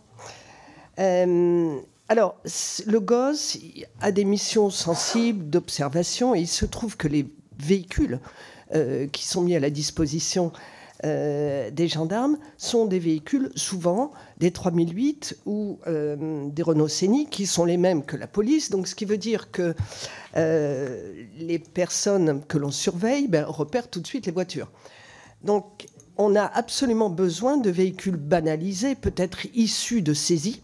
Donc, pensez-vous avoir la possibilité d'obtenir ces véhicules pour combler les besoins des gosses en France? Je vous remercie. Merci. La parole est à Michel Martinez. Monsieur le Président, mon général, permettez-moi de revenir sur la militarité de la gendarmerie qui fait sa force. En cas de conflit majeur, les gendarmes ne sont pas forcément au combat, mais ils assurent un rôle majeur sur notre territoire. Pour reprendre la formule du général Burkhardt, il faut gagner la guerre avant la guerre. Cela implique de défaire ceux qui, sur notre sol, tentent de nous déstabiliser. Cela implique de pouvoir lutter contre ces forces de l'ombre en cas d'engagement majeur de nos armées. L'exercice Orion 4 l'a anticipé. Nul doute que sur notre sol, des mouvements séditieux, soutenus d'ailleurs par des partis politiques, pourront se mobiliser et nuire en cas de coup dur. À cela s'ajoute la menace islamiste qui, dans sa dimension djihadiste comme dans sa dimension frériste, reste la première menace pour la sécurité et la cohésion nationale. Dans ce contexte, mon général, vos forces sont en première ligne au quotidien pour infiltrer, se renseigner et contrer les actions hostiles d'une galaxie d'organisations qui n'hésiteront pas à nous frapper dans le dos. Pouvez-vous nous dire comment vous anticipez votre action contre ces mouvements hostiles en cas de conflit de haute intensité? Je vous remercie. Merci. La parole est à Julien Limongi. Merci, Monsieur le Président. Mon général, je souhaiterais évoquer la politique immobilière de la gendarmerie nationale et plus particulièrement la question de la sécurisation des emprises et des logements de service. Dans plusieurs territoires, les brigades sont implantées sur des sites anciens, parfois exposés ou insuffisamment protégés, avec des dispositifs de clôture de vidéoprotection qui ne répondent plus aux standards actuels. Ces situations posent à la fois des enjeux de protection des personnels et de leurs familles et de préservation du matériel sensible. À titre d'exemple, la brigade de Rozay-en-Brie, sur ma circonscription en Seine-et-Marne, située le long de l'axe très fréquenté de l'ancienne Nationale 4, illustre bien cette problématique. Son niveau de sécurisation est très limité avec de simples grillages, sans vidéoprotection, alors même qu'elle est exposée à une délinquance itinérante importante à proximité. Pouvez-vous nous préciser quelle est aujourd'hui la stratégie de la Direction générale de la gendarmerie nationale en matière de mise à niveau et de sécurisation du parc immobilier et des brigades? Quels moyens le budget 2026 permettra-t-il d'y consacrer, notamment pour les casernes anciennes en zone périurbaine ou rurale exposées à des risques spécifiques? Merci beaucoup. Merci. La parole est à Christophe Bex. Oui, mon général, je voulais revenir sur ce que vous avez dit sur l'immobilier, justement. Là, vous parliez qu'à terme, il va y avoir plus d'1 milliard de paiement de loyer. Et je voulais savoir comment nous en sommes arrivés là. Est-ce que c'était la politique des partenariats publics-privés qui a fait qu'on s'est engagé sur ça? Et donc là, vous avez évoqué une stratégie justement pour revenir au domanial qui coûtera beaucoup moins cher et que tout le monde est gagnant. Mais comment dans le temps nous en sommes arrivés à payer plus d'1 milliard de loyers? Alors ça, on en parle pour la gendarmerie, mais on en parle souvent aussi pour tout ce qui est public. Je prends les universités, enfin toute cette stratégie, ou même pour les prisons. Et donc j'aimerais connaître un peu l'historique de ce processus qui endette et qui pompe énormément le budget de la gendarmerie et qui aurait besoin de cet argent-là pour accomplir ses missions. Merci. Et mon général, la gendarmerie est victime de son succès. Nous avons encore une ultime question qui vient de tomber de Daniel Grenant.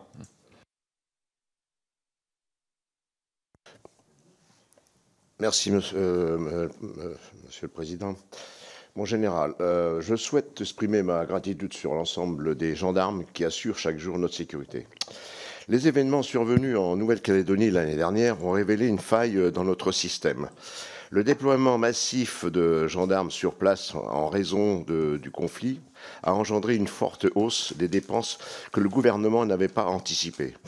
Face à cette situation, la gendarmerie a été contrainte de reporter le paiement des loyers sur plusieurs mois à l'automne. Les moyens financiers prévus pour la gendarmerie dans le projet de loi Finances 2025 se sont révélés inadaptés. Dans un contexte où notre pays fait face à de multiples menaces, il est à craindre que des situations similaires à celles de la Nouvelle-Calédonie puissent se reproduire. Selon vous, le gouvernement a-t-il véritablement pris la mesure des enjeux soulevés par l'émergence de nouveaux conflits qui peuvent augmenter les dépenses pour la gendarmerie dans l'élaboration du budget 2026 ? Je vous remercie. Merci pour toutes ces questions. Mon général, la parole est à vous. Concernant des véhicules adaptés aux missions de surveillance et de police judiciaire, oui, Madame la députée, nous travaillons beaucoup sur les saisies de véhicules. Il y a un vrai travail, je tiens à saluer la GRASC sur ces sujets, que ce soit au niveau national ou au niveau local. Voilà, on est bien sur ces sujets. On est bien sur ces sujets, ça se développe et je regrette si le GOS à Toulouse n'est pas suffisamment doté. Mais ce n'est pas un sujet. C'est-à-dire que là, pour le coup, l'utilisation des véhicules saisis dans le cadre de ces missions est totalement intégrée dans nos dispositifs, sur nécessité. Sur la partie conflit de haute intensité, Madame la députée, il y a un sujet qui est essentiel dans tous ces domaines, c'est aussi et d'abord le rôle des services de renseignement. Donc, il faut saluer le travail de la DGSI, du RT sur ces sujets. D'ailleurs, nous contribuons, notamment au RT. Il y a des centaines de gendarmes qui intègrent le dispositif du RT. Le RT a une vision nationale de ce qui se passe au quotidien sur l'ensemble des territoires et la gendarmerie est contributeur au RT. Donc voilà, donc il y a ces sujets-là et effectivement, on voit des choses. Il y a beaucoup de choses qui remontent. Je parlais tout à l'heure de la montée des radicalités. C'est une réalité. C'est une réalité. Rappelez-vous de ce qui s'est passé, notamment, sans faire de commentaires particuliers, mais par exemple à Calac ou à Saint-Brévin, des maires décident de faire des centres d'accueil de demandeurs d'asile, et on le vit, c'est des gens qui le vivent, ces oppositions dans ces communes, à un moment donné, on le voit, on y contribue. Alors sur la haute intensité, je pense qu'on revient au fondement même de la gendarmerie. C'est ce qui se passe dans les territoires, le contrôle, la surveillance des territoires. Je pense que là, on est dans le cœur de ce que doit faire la gendarmerie, et on revient encore au principe de militarité. Voilà. Je pense que c'est important. Sur la question, les questions immobilières autour de la vidéoprotection, la sécurisation des casernes. Alors, là-dessus, on a effectivement une évaluation globale du besoin. Pour mieux sécuriser nos casernes de gendarmerie, c'est 450 millions d'euros. Et c'est une nécessité. Vous ne pouvez pas combattre le crime organisé sans penser un jour qu'il y aura des répercussions. Prenons l'exemple de nos amis italiens, des carabiniers. Je salue d'ailleurs la mémoire des 3 camarades carabiniers qui sont décédés hier sur une opération. Ce serait illusoire de penser qu'on peut porter des coups à la criminalité organisée sans qu'il y ait de conséquences sur les forces de l'ordre et potentiellement leurs familles. Donc la sécurisation des casernes, c'est un vrai sujet du directeur général, de la direction générale, pour nos camarades sur le terrain. Mais le coût, vous voyez, c'est 450 millions d'euros au global. On a un plan de sécurisation autour de 15 millions d'euros par an. C'est insuffisant. C'est insuffisant, donc il faudrait pouvoir l'augmenter, mais c'est aussi une question budgétaire. Et je fais juste une aparté sur la sécurisation de nos casernes outre-mer. C'est probablement celles qui sont le plus visées dans le cadre de parfois de montée en pression. Ça peut venir assez vite. La sécurisation des casernes d'outre-mer pose de véritables problèmes, parce que là, on a un état de vétusté en plus des casernes qui est sans doute plus important, et on a de plus en plus de gendarmes qui sont logés hors caserne. Vous voyez ? Donc il y a des effets importants, mais c'est un sujet qui est pris en compte. Il y a une vraie prise de conscience sécuritaire, mais on a une difficulté que je ne peux pas éluder, liée à l'insuffisance de crédit. Oui, on me disait que... Ah bah, elle est partie, la députée. Il y avait 321 véhicules affectés à la gendarmerie sur les saisies l'année dernière, ce qui est très bien. Sur les dépenses imprévisibles, monsieur le député, je dis parfois,